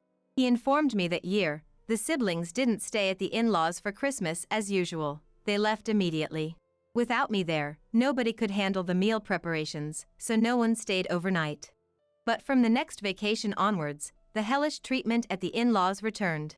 Now, I had to take care of Thomas while preparing meals and accommodations. When Thomas dirted his clothes and I had to do laundry at the in-laws. Since we're letting you use the washing machine, do our laundry as well. They started making me wash their laundry too. Seeing this, the sisters-in-law began piling their laundry on me as well. I ended up folding Ava's and her sister's laundry. Completely turned into a housemaid. They even dumped childcare on me. Looking after 1 or 2 kids is the same. Please take care of my son, they'd say before leaving the newborn with me and going out to have fun with Ava and the family. Only Jackson stayed home, pretending not to notice anything and watching TV. I was shocked when even Lucas left with Ava and the others. From that moment, my affection for Lucas began to cool off. As I was taking care of the 2 babies, one of them would inevitably start crying. Then Jackson would explode in anger. The noise is so loud, I can't hear the TV. Finally got rid of the annoying bunch, and I can't even watch TV in peace. Jackson, usually quiet in front of Ava and her daughters, didn't hesitate to complain to me. I hated his silent pressure on regular days, but him yelling like this was just pathetic. The men in this house only act tough when the women aren't around, then badmouth them behind their backs. Especially Mason, who is amusing to watch because of his drastic two-faced nature. In front of Ava and the sisters-in-law, he's all smiles, serving food and drinks diligently. But when the women are absent, he's swapping nasty comments about their wives with Ethan. Not caring about how it affects me, his wife, they freely talk trash. Why do we have to come here every vacation and Christmas? I feel the same. It's nothing but torture for us husbands. Moreover, just between us, my marriage isn't going too well, so next time I might not be here, they'd say, laughing uproariously. Whether they're joking or serious. They don't care that I'm listening, the conversation escalates. Honestly, my marriage isn't great either. My wife is too domineering, always looking down on me. They glanced around, and seeing it was just me, they began whispering. My wife is just like her mother. Thinking about her getting even tougher with age is dreadful. Daughters do resemble their mothers, don't they? Recently, even her face is starting to look like her mother's, and it's creepy. Both of them were rolling on the floor, laughing at their own words. I began to wonder if Lucas also talked badly about me when I wasn't around. These two, laughing at such talk, would transform into entirely different people the moment Ava or the sisters-in-law appeared. They knew that if I told Ava or the sisters-in-law about their behavior, I would be the one accused of lying. That's why they felt free to speak ill of Ava and the sisters-in-law in front of me. Year by year, the workload dumped on me during the holidays at the in-laws grew heavier. Apart from meals, overnight arrangements, childcare, and laundry, now I was even tasked with picking up and dropping off Natalie's family. During a meal right before everyone was about to leave. I'd like a beer, but I have to drive home, so maybe I should refrain, Mason mentioned. Hearing this, Ava chimed in. From next time, let's have Olivia pick you up. That way, you can drink beer without any worries, she suggested to Mason. Mason, perhaps jokingly, agreed, but Ava took it seriously. No, you don't need to go that far, he said. But cutting off his words, Ava commanded. From now on, you will do the pickups. No one dared to object. In the car back home, even I, usually restrained, lashed out at Lucas. I'm already cooking, arranging accommodations, taking care of the kids, and even doing everyone's laundry. Now I have to do pickups too. Lucas, taken aback by my anger, was at a loss for words. Is there no limit to harassing your wife? How much more do they want to exploit me? My anger was justified. The in-laws' house was in a snowy region, making Christmas visits challenging. Natalie's house was a 2-hour drive one way, but in heavy snow, it could take nearly double that time. I knew Ava would expect me to finish cooking and then go pick up Natalie's family. Exhausted and asked to drive in such conditions was absurd. I'm not accustomed to long drives, and surely Natalie's family would be terrified too. I was furious that Lucas, knowing this, didn't stand up to Ava. I'm cutting ties with your family. I won't see Jackson, Ava, or your sisters ever again. I didn't want to see Ava or the sisters who did as they pleased. Hoping to calm my fury, he responded with a forced smile. Totally fine. I'll let Mom and everyone know, so don't worry. When Lucas talks smoothly like this, he's usually just trying to appease the situation. But with his agreement, I finally felt freed from the in-laws' clutches. I marvel at my own patience over the past 7 years of marriage. That Christmas, I went on a trip with Thomas and my parents. It was the first time since Thomas was born that I spent Christmas with my parents. It's rare for us to be together for Christmas. Is it okay for Lucas to go back to his parents alone? Having shared my in-laws' harsh treatment with them, my parents were surprised by the trip. It's okay. I have Lucas's permission, so he won't complain. I assured them, though I wasn't sure if Lucas had really talked to his parents. He had reluctantly agreed to cut ties with his family after my outburst, but I doubted his parents and sisters would accept it easily. They had been taking it easy so far, likely avoiding preparing meals themselves. However, they probably thought they could easily buy meals from the supermarket, so I assumed they weren't too worried. My parents, seeing their grandson Thomas after a long time, were overjoyed, and Thomas seemed to have fun too. When we visited the in-laws, I never had time to pay attention to Thomas, and I realized he must have felt lonely. Watching the three of them having fun, I completely forgot about the in-laws. Then, in the lobby of the luxurious hotel where we were relaxing, a familiar man walked in with a young woman on his arm. He resembled Mason, but he was supposed to be at the in-laws. The more I looked, the more he seemed familiar, and it appeared he noticed my stare. The man made a surprised face and quickly turned away. Likely because he was up to something shady. I pretended not to see and averted my gaze from the man. Just then, I received a call from Lucas. Hello, what's up? Please, can you come to the family home right now? It's chaos here, nothing is prepared.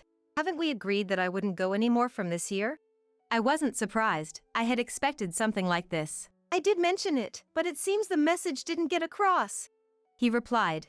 I figured he hadn't really talked to his parents. I had already informed them that I wouldn't be able to pick up Natalie's family. Natalie had complained, but it seemed she had been pacified. Lucas was desperately trying to get me to come back.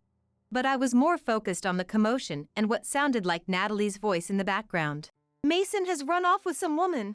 He said he was going to work, but when I called the office, they said he was off today. Hearing Natalie's words confirmed that the man I saw was indeed her husband. Mason is at the hotel we're staying at right now, I responded. Lucas was taken aback by the sudden shift in the conversation. What? My brother-in-law is there? I decided to tell the truth, thinking it would serve Natalie right for how she had treated me. Natalie must have heard Lucas's voice, as she snatched his mobile phone and started shouting at me. Mason is there! Where are you right now? Natalie screamed, almost rupturing my eardrums. Young and beautiful woman, high-class hotel. I replied. Next, Ava grabbed the phone and started yelling at me. How dare you go to a hotel on your own? You think that's acceptable? Even though they're shouting at me loudly, I can hear them. I've discussed this with Lucas. I have his permission to not associate with you anymore. I replied, deliberately provoking her. Ava started screaming something incomprehensible. Then Harper snatched the phone. We can't even have a meal without you. Please, somehow come back. Harper said, unusually polite, but I knew she only spoke like that when in trouble. In the background, Emma, Harper's ill-natured daughter, yelled, Olivia! Hurry up and prepare the meal! I couldn't help but laugh, realizing she was just echoing Harper's true feelings. The in-laws' house seemed to be in such a frenzy that I just hung up the phone. Since I had set my phone to reject calls, I didn't know what happened afterward until Lucas returned home. Seeing Lucas's reaction upon his return, I was prepared for the possibility of divorce. Worst case scenario, I was ready to make a life for Thomas and myself as an office worker. When Lucas returned from his parents' house, he apologized profoundly. I now understand how hard it's been for you all this time. I'm truly sorry. Lucas had been burdened with preparing the Christmas meal, doing everyone's laundry, and taking care of the kids, especially Natalie's child, throughout the holiday. Natalie, after hearing from me about the affair, had tracked Mason down to our hotel, apparently catching him in the act. Indeed, when we were leaving, the hotel staff seemed flustered, and there was talk of a quarreling couple. Perhaps that was her. Everyone had complained about Lucas's cooking, having never done it before, and, fed up with their nasty remarks. I'm cutting ties with this house too. I'm never coming back, he snapped. It seems Lucas has declared cutting ties as well. Hearing Lucas's declaration of disconnection, I felt relieved and confessed, "If you hadn't decided to cut ties with your family, I was planning to divorce you." Smiling as I said this, Lucas began to cry and apologized again. "I'm really sorry." Believing in his tears, I decided to keep striving together as a couple. From that year on, we decided to go on trips with my parents for Christmas. Both my parents and our family are delighted, and we intend to keep this tradition. Meanwhile, the in-laws' house doesn't seem to gather anyone anymore. Natalie and her husband divorced soon after. Natalie, having custody of the child, now had to work to support her life, leaving her with no long vacations or Christmases. Harper also realized that if the other siblings didn't return, she would have to prepare the meals herself, and didn't want to go through that hassle just to visit her parents' house. Left alone, the in-laws led a lonely life, unable to see their children or grandchildren. Ava, unable to harass anyone else, seemed to have turned her frustrations on Jackson, and I heard from Lucas that Jackson had left home. Lucas, deeply affected by the criticism of his cooking at the in-laws, has been cooking more often lately. Watching Lucas improve his cooking skills makes all that commotion feel like a distant memory. Taking care of Dad and Mom is all on you, my dear wife. If you oppose, I'll divorce you and sue for alimony, huh? Could he really believe such an absurd demand would pass? I looked at Georgina, utterly exasperated. Alex stood there boldly, giving me a nasty smirk while looking at me. He must think I would accept his demand. Indeed, I've complied with the requests for the sake of the in-laws, believing it was the right thing to do. Regardless of Alex, I thought those two were good people. But now, having seen Brittany's true nature, I've lost all concern, let alone any sympathy. I smiled back at Alex. "All right then. Let's get a divorce." Don't come crying to me later. Talking back to your husband, what a failure of a wife. Good riddance. Choosing your job over Dad and Mom. Unbelievable. Oh, my apologies for that. Exactly. I'd prioritize Dad and Mom over my job any day. Unlike you, who's utterly heartless. Alex boasted too proudly. Then why didn't he take time off work now? Instead of pushing it onto me, he should just take a break and help out his parents. Blaming and pushing responsibilities onto me without lifting a finger, what a way to shift the blame. From now on, even if we see each other at work, don't you dare speak to me. I should have chosen a different company. Alex's parting words pushed me to my limit. Then you're fired. What? Fired? You're not my boss. What are you on about? Gone mad from the divorce shock? I couldn't help but reveal a truth Alex was unaware of. I'm Ren, 40 years old. I run an apparel company. I started this company at 26. Having lost my parents early, I motivated myself by setting goals and focusing on achieving them. Decades later, I've dedicated my life to stabilizing the business, working tirelessly. As my friends got married one by one, I didn't even have a boyfriend. There was no time to play. I traveled for work, both domestically and internationally. There were years I don't recall taking any time off. Surrounded by relatives and acquaintances, I was often met with veiled criticism disguised as concern. Aren't you going to run out of time to have children if you don't hurry up? Is work really that enjoyable for you? Don't you get lonely? Arguing back would only invite more nagging. So, I took to leaving those situations with a forced smile as quickly as possible. All the effort I poured into my life paid off, and the company's performance steadily improved. Finally, I could afford to take regular breaks and had the luxury to enjoy my personal life. By this time, I was already 38 years old. At this point, I wasn't particularly keen on marriage, but the idea of having a good partner was appealing. That's when I met my husband, Alex. Our meeting was sparked by a soccer game. Suggested by a subordinate, I went to watch a game on a whim and met Alex there, cheering for the same team, and we hit it off. After attending a few games together, we started going out, and then he asked me out.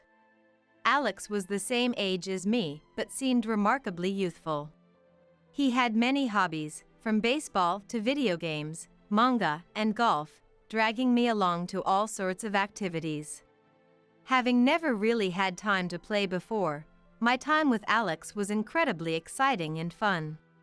Being my first boyfriend at 38, I was honestly quite thrilled. One day, Alex broached the subject. "Would you meet my parents?" If I'm going to marry someone, it's going to be Ren. That's why I want to properly introduce you to them. This was about 2 months into our relationship. Caught off guard, I couldn't refuse, always looking forward to the fun times with Alex. Things went smoothly, and a week later, we visited Alex's parents' house. Oh my! To be dating such a lovely person, my son is a lucky man. Indeed. What a wonderful young lady. And for Alex to introduce a girlfriend to us, that's a first. He must be really smitten. Warm and welcoming, Alex's parents showered me with compliments, leaving me flattered and embarrassed throughout the visit. Alex, sitting next to me, smugly commented, "Right? A catch at 38. Right? A catch at 38. Though crudely put, it seemed meant as a compliment in Alex's way. With such wonderful parents, I felt we could have a good relationship after marriage. I was relieved the meeting went well. However, I was slightly concerned that Alex referred to his parents as mom and dad. A calling I hadn't often heard from adult men in my circles, which initially surprised me. But considering the differences in each family, I decided not to dwell on it negatively.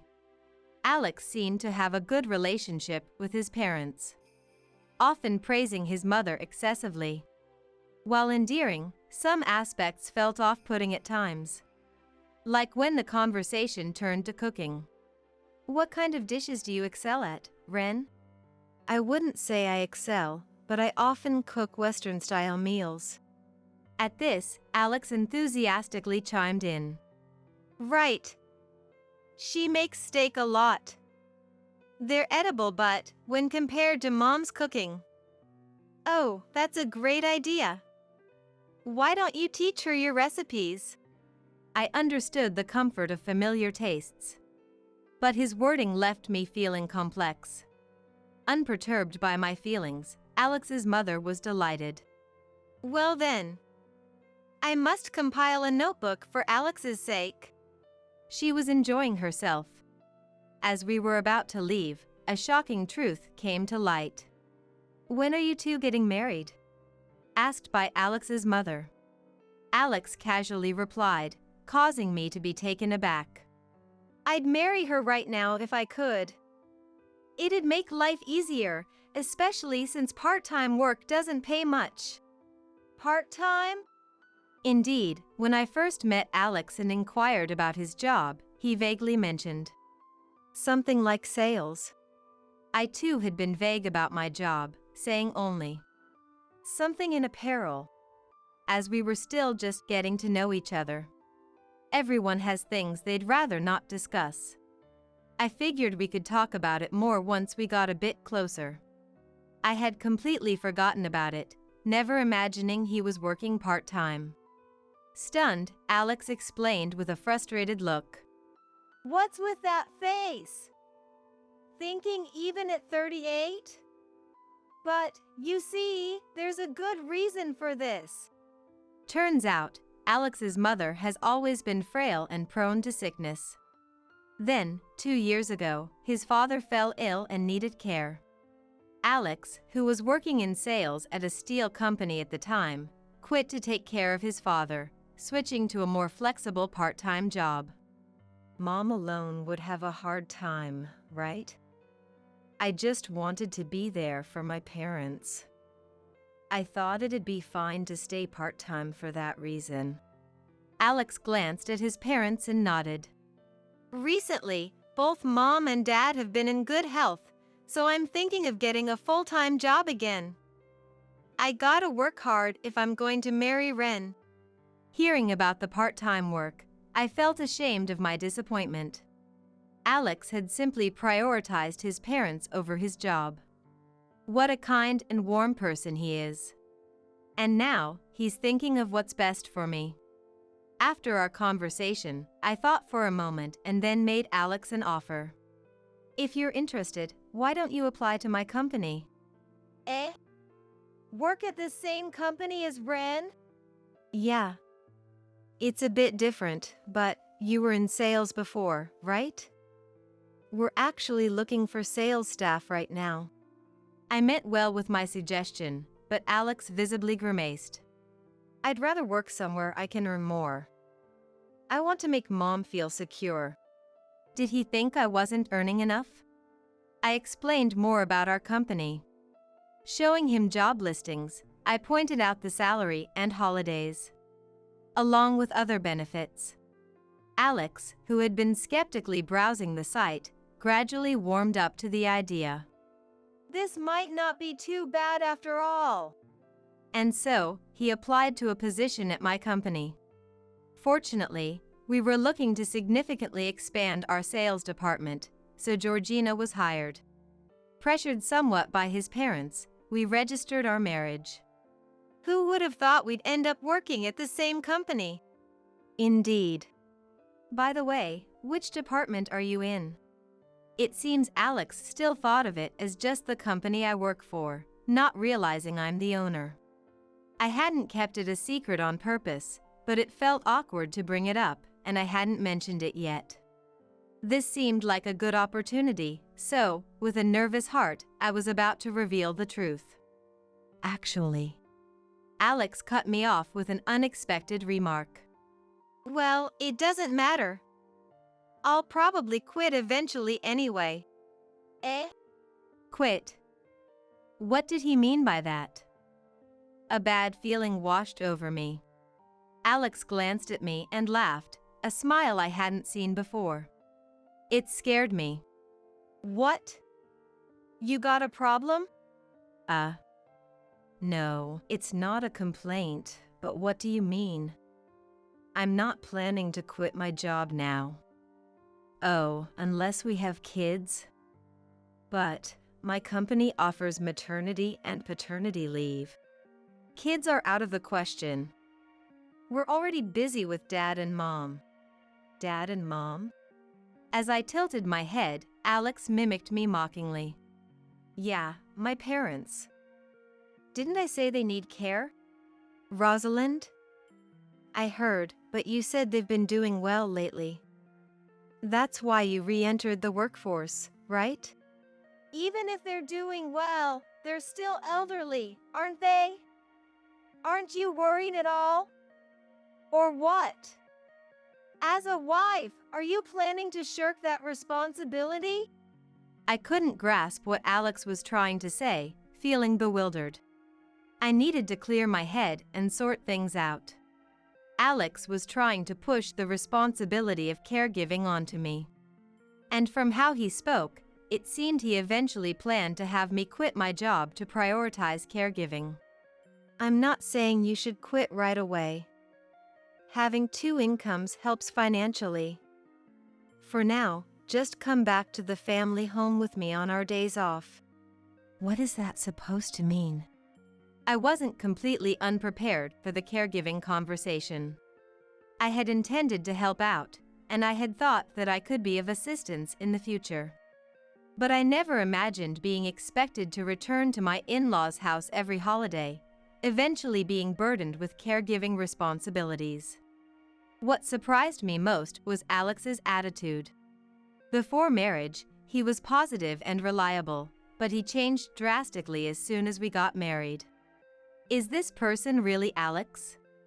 I didn't want to believe it. This isn't the person I wanted to marry. I wanted to escape from reality by closing my eyes tightly, but Alex's angry voice relentlessly broke through. Listen, you're my wife. Don't defy me. Got it? I was so shocked by the change that I couldn't agree or disagree. I wish I hadn't married at all if I knew this would happen. Regret filled my mind, and the word divorce quickly followed. Society might frown upon a divorce so soon after getting married. But that seemed less important than wasting time with someone unpleasant. I prepared the divorce papers right away. The issue was the reason for divorce and the in-laws. The reason for divorce could be managed somehow. If necessary, I could even involve a lawyer. But the in-laws were a bigger concern. As Alex declared, we started visiting his parents' house on our days off. I was reluctant to go because Alex treated me poorly. But his parents were overjoyed every time we visited. I'm sorry for making you come here on your day off.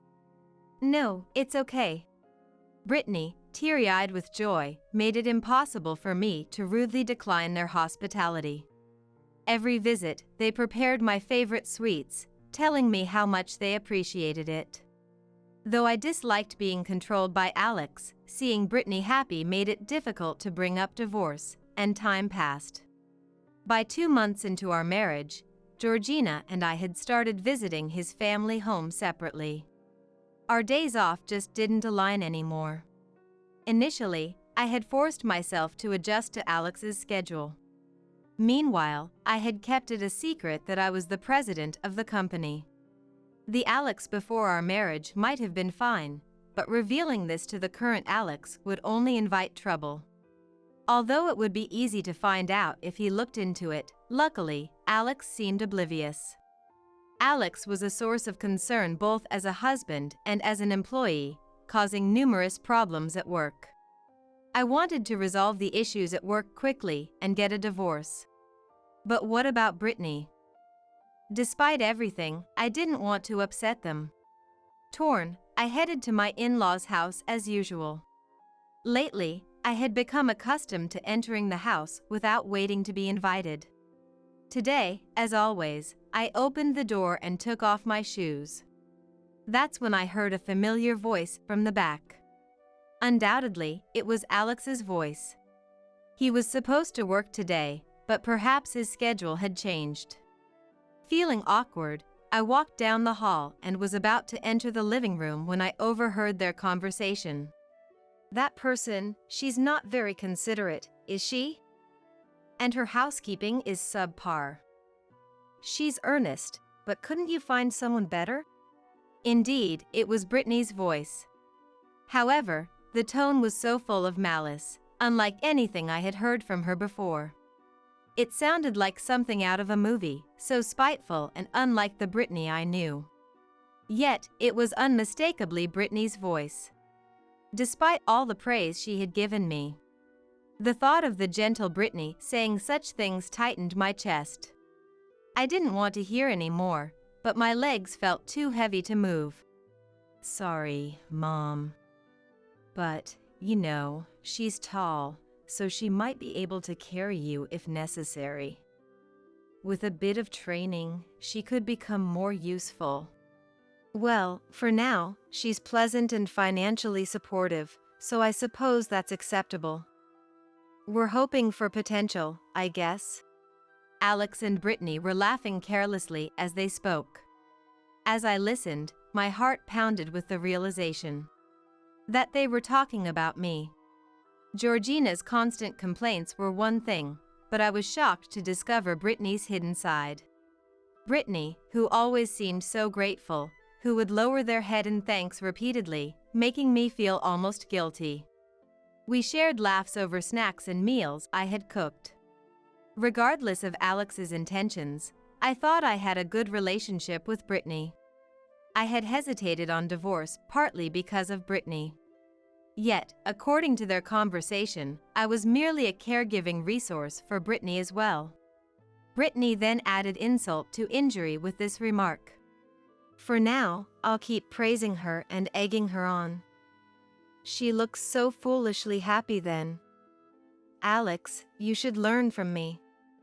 A fool and his scissors are easily parted, as they say. Hearing this, I left the house as if fleeing. After calming myself down a bit, I contacted Alex and his family. I'm going to be busy for a while and won't be able to visit or contact you. I'll reach out again later.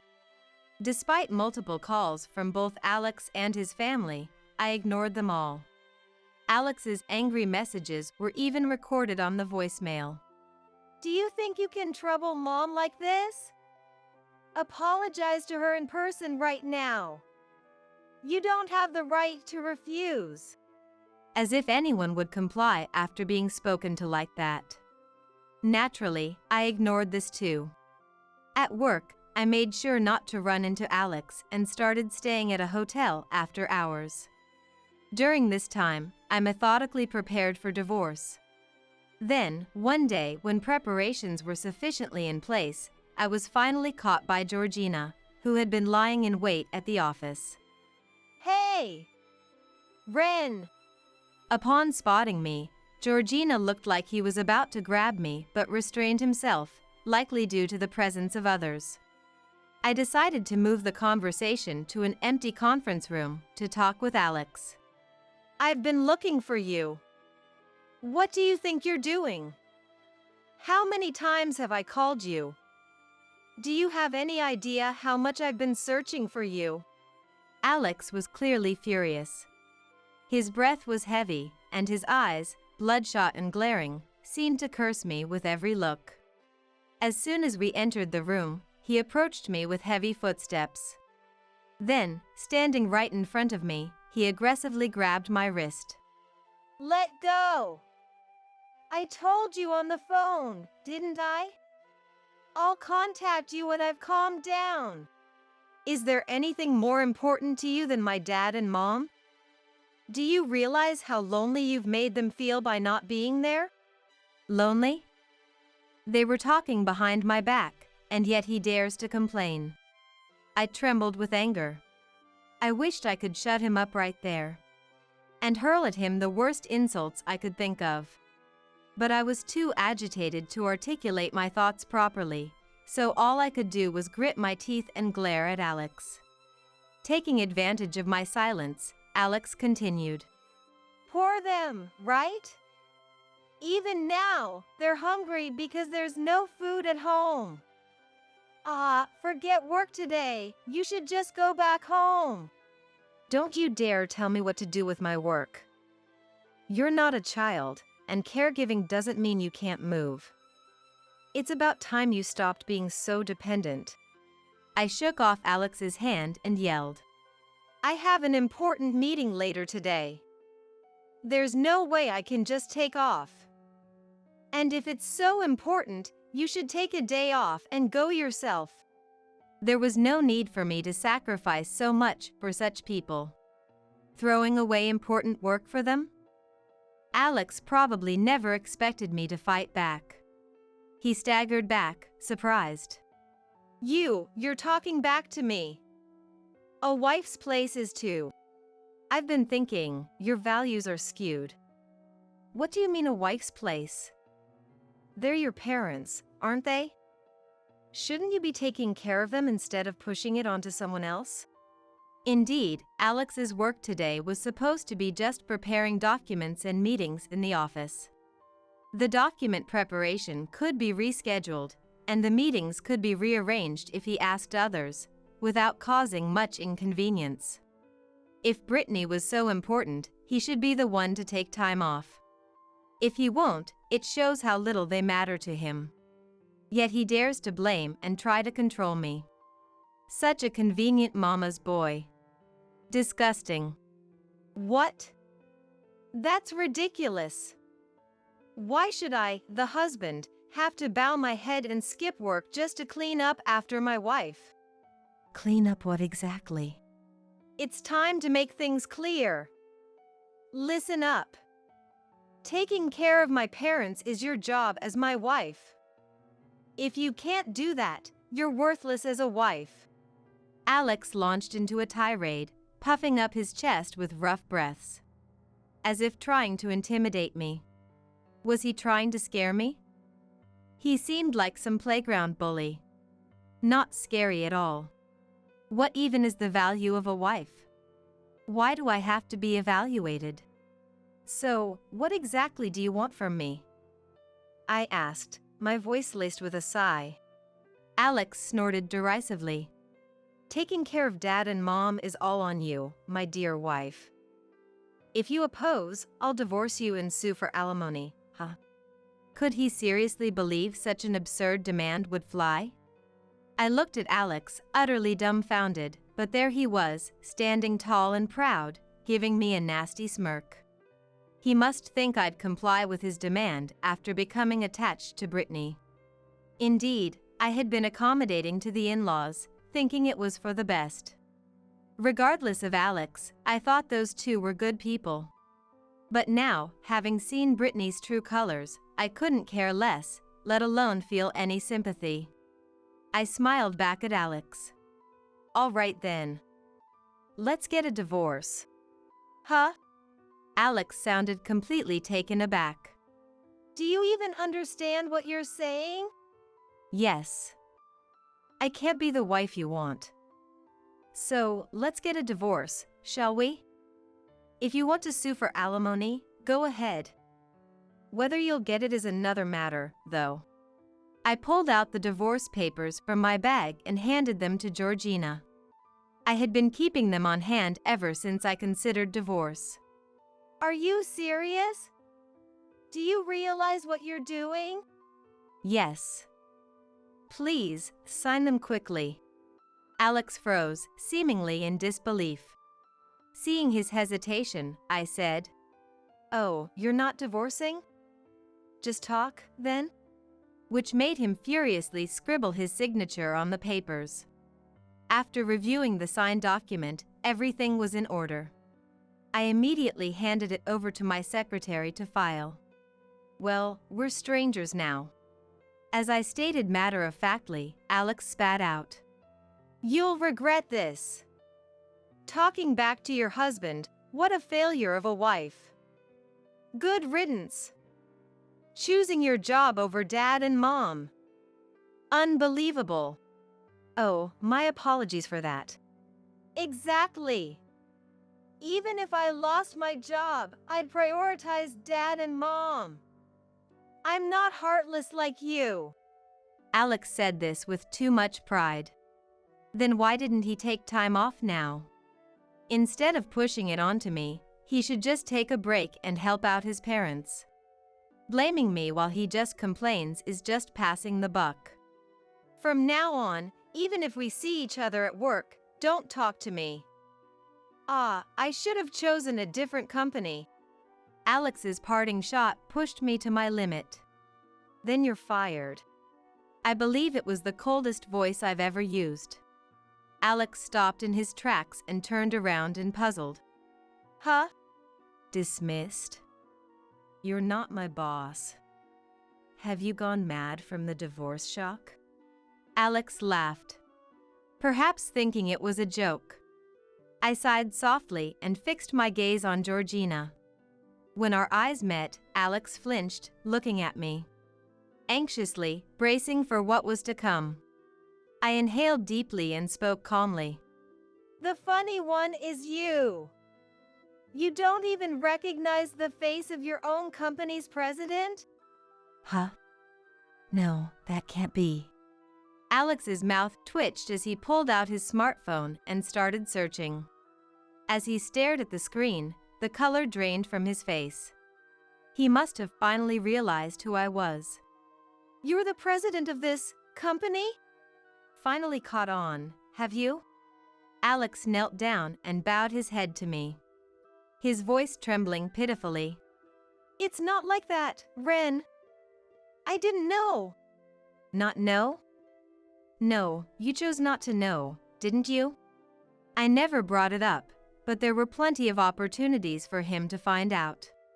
A simple search on his phone would have revealed my name, if not my photo. It was typical of Alex. He probably never had any interest. A man without particular concern for the content of his work. Focusing solely on income and time off. That's why his work performance has always been subpar. To you, I was merely an afterthought, wasn't I? What you and your parents truly desired was a diligent, hardworking wife. Someone to take care of them, anyone would do, right? Alex, mouth agape, shook his head, his face turning a ghastly shade of pale. Not at all. Had I known you were the president, I would never have expected you to shoulder the caregiving. I would have taken care of Dad and Mom myself, allowing you to concentrate on your work. With sufficient funds, one could easily hire assistants. You'd have me earn while outsourcing caregiving to professionals, and you'd merely enjoy life, right? Alex, with a faint smile, whispered, I wouldn't do something so terrible. Indeed, had Alex navigated things more adeptly, such a future might have been attainable. Had he proposed this before I discovered his parents' true nature, I would have agreed without hesitation. I'll earn so you can dedicate yourself to caregiving. I believe he would have sincerely said that. If Alex and his parents not shown their true colors after marriage, such a future could have been plausible. He squandered that opportunity by his own doing. Alex looked up at me, eyes seemingly moist, with a plea. Please, Ren! Can't we start over? We had good times, didn't we? Let's visit all those places again. True, you always took me to places I never knew. Every place you took me was indeed fun. A glimmer of hope shone in Alex's face. Right? So, if that's the case. However, that was merely you donning a mask to get married. Life with you post-marriage was profoundly disappointing. That is. I wonder if the divorce papers have been processed by now. Well, I must prepare for a meeting. Regarding the dismissal, I'll contact you later. You may leave for today. I packed my belongings, waved flippantly at Alex, and reached for the door. But before I could open it, Alex grasped my left hand. Turning around, I faced Alex's glare. I glared back and simply asked, Anything else? Anything else? This isn't over. Suddenly deciding on a divorce, then revealing you're the president, and now a dismissal. I can't just accept this. It's all too arbitrary on your part. The divorce was initiated by you. You didn't expect me to agree to it. Moreover, you should have properly informed me that you were the president. It appears Alex had planned to use the divorce as leverage to control me. The revelation of my presidency must have been a shock to him. Blaming others and shirking responsibility onto his wife. Such actions are unbecoming of an adult. It's absurd that I had to set everything up for him, yet he never questioned it. He's always lived by blaming others. I'm at a loss for words from sheer disbelief. Alex is grinding his back teeth, seemingly regretting letting go of his financial support, but that's not my concern. Isn't that too self-serving? Blaming me for your lack of planning and ignorance isn't fair, I said, causing Alex's face to flush red as he yelled back in a strained voice. Coward! How can the president of such a large company justify firing an employee for personal gain? That's unacceptable. Such tyranny won't be tolerated. Alex postured as if he had the moral high ground. His thinking is too immature. Always believing he's in the right. Can he not comprehend what's been said? I couldn't help but hold my head in my hands. Seeing me like this, Alex, thinking he had won, smirked triumphantly. See? I hit the nail on the head. Should I bring this to light? You'd be the one in trouble. I'm astounded by your foolishness. If it comes out, you're the one who'll suffer. What are you talking about? I cut Alex off, listing names. General Affairs Hoyt, Sales Gracelyn, Winter, and Accounting's Paisley. Who else was there? When I asked Alex, he began sweating profusely and looking away. What? What are you talking about? You know very well. I just named female employees you've been persistently harassing. They've come to me seeking help. Most employees don't know Alex is my husband. Only my secretary is aware. Among them, I received complaints like, "I'm troubled by the constant invitations from sales Alex." At first, I doubted my ears. My own husband was hitting on multiple young female employees. And despite their rejections, he kept coming back. I was mortified and apologetic beyond words.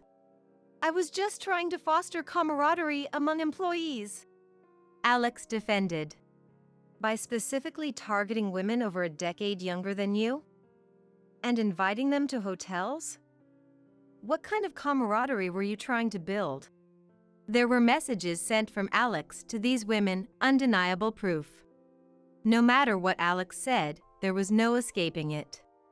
You're not only underperforming, but you're also a nuisance to others. It's my job as president to remove those who are detrimental to the company, isn't it? But that's right. And from accounting, there's a report that you might be fudging expenses. What about that? Surely you wouldn't stoop so low, would you? Alex averted his eyes and fell silent. Regrettably, it seems that was true as well. A mama's boy, a womanizer, and on top of that, a miser. Moreover, to think he caused trouble not just for me but for others too, it's disappointing not just as a husband but as a person. I'm disillusioned by my lack of judgment in not seeing him for what he was. Feeling inept for not having seen through such a person. I'll make sure all suspicions are cleared up before proceeding with the dismissal, so rest assured. Well, I'm leaving now. You better get along with your parents back home. Alex collapsed on the spot. Slumped over, muttering something under his breath. He must have realized it was all too late. Even as I reached for the door, Alex, now devoid of energy, didn't say anything more, and I left the room. Upon further investigation, all suspicions against Alex were confirmed. After making Alex apologize to the affected female employees, he resigned voluntarily, taking responsibility. Now jobless, Alex returned to live with his parents at home. A while later, he attempted to start working again part-time, but then something unexpected happened to Alex. Until now, though former Rosalind needed care, former Brittany was essentially able to manage daily tasks on her own. Thanks to this, Alex only had to help out occasionally. However, former Brittany has recently started showing signs of dementia, including instances of wandering at night. A father who physically requires care and a mother who is usually fine but occasionally shows symptoms of dementia. I just can't find peace anymore. We're running out of money too. Please help. I received a plea for help from Alex, indicating he was at his limit. If our divorce had been amicable and there were no hard feelings towards my former in-laws, I might have been inclined to help. But these were the people who had looked down on me as nothing more than a caregiver. There's no room for sympathy. It sounds tough, but I'm afraid I cannot offer any assistance.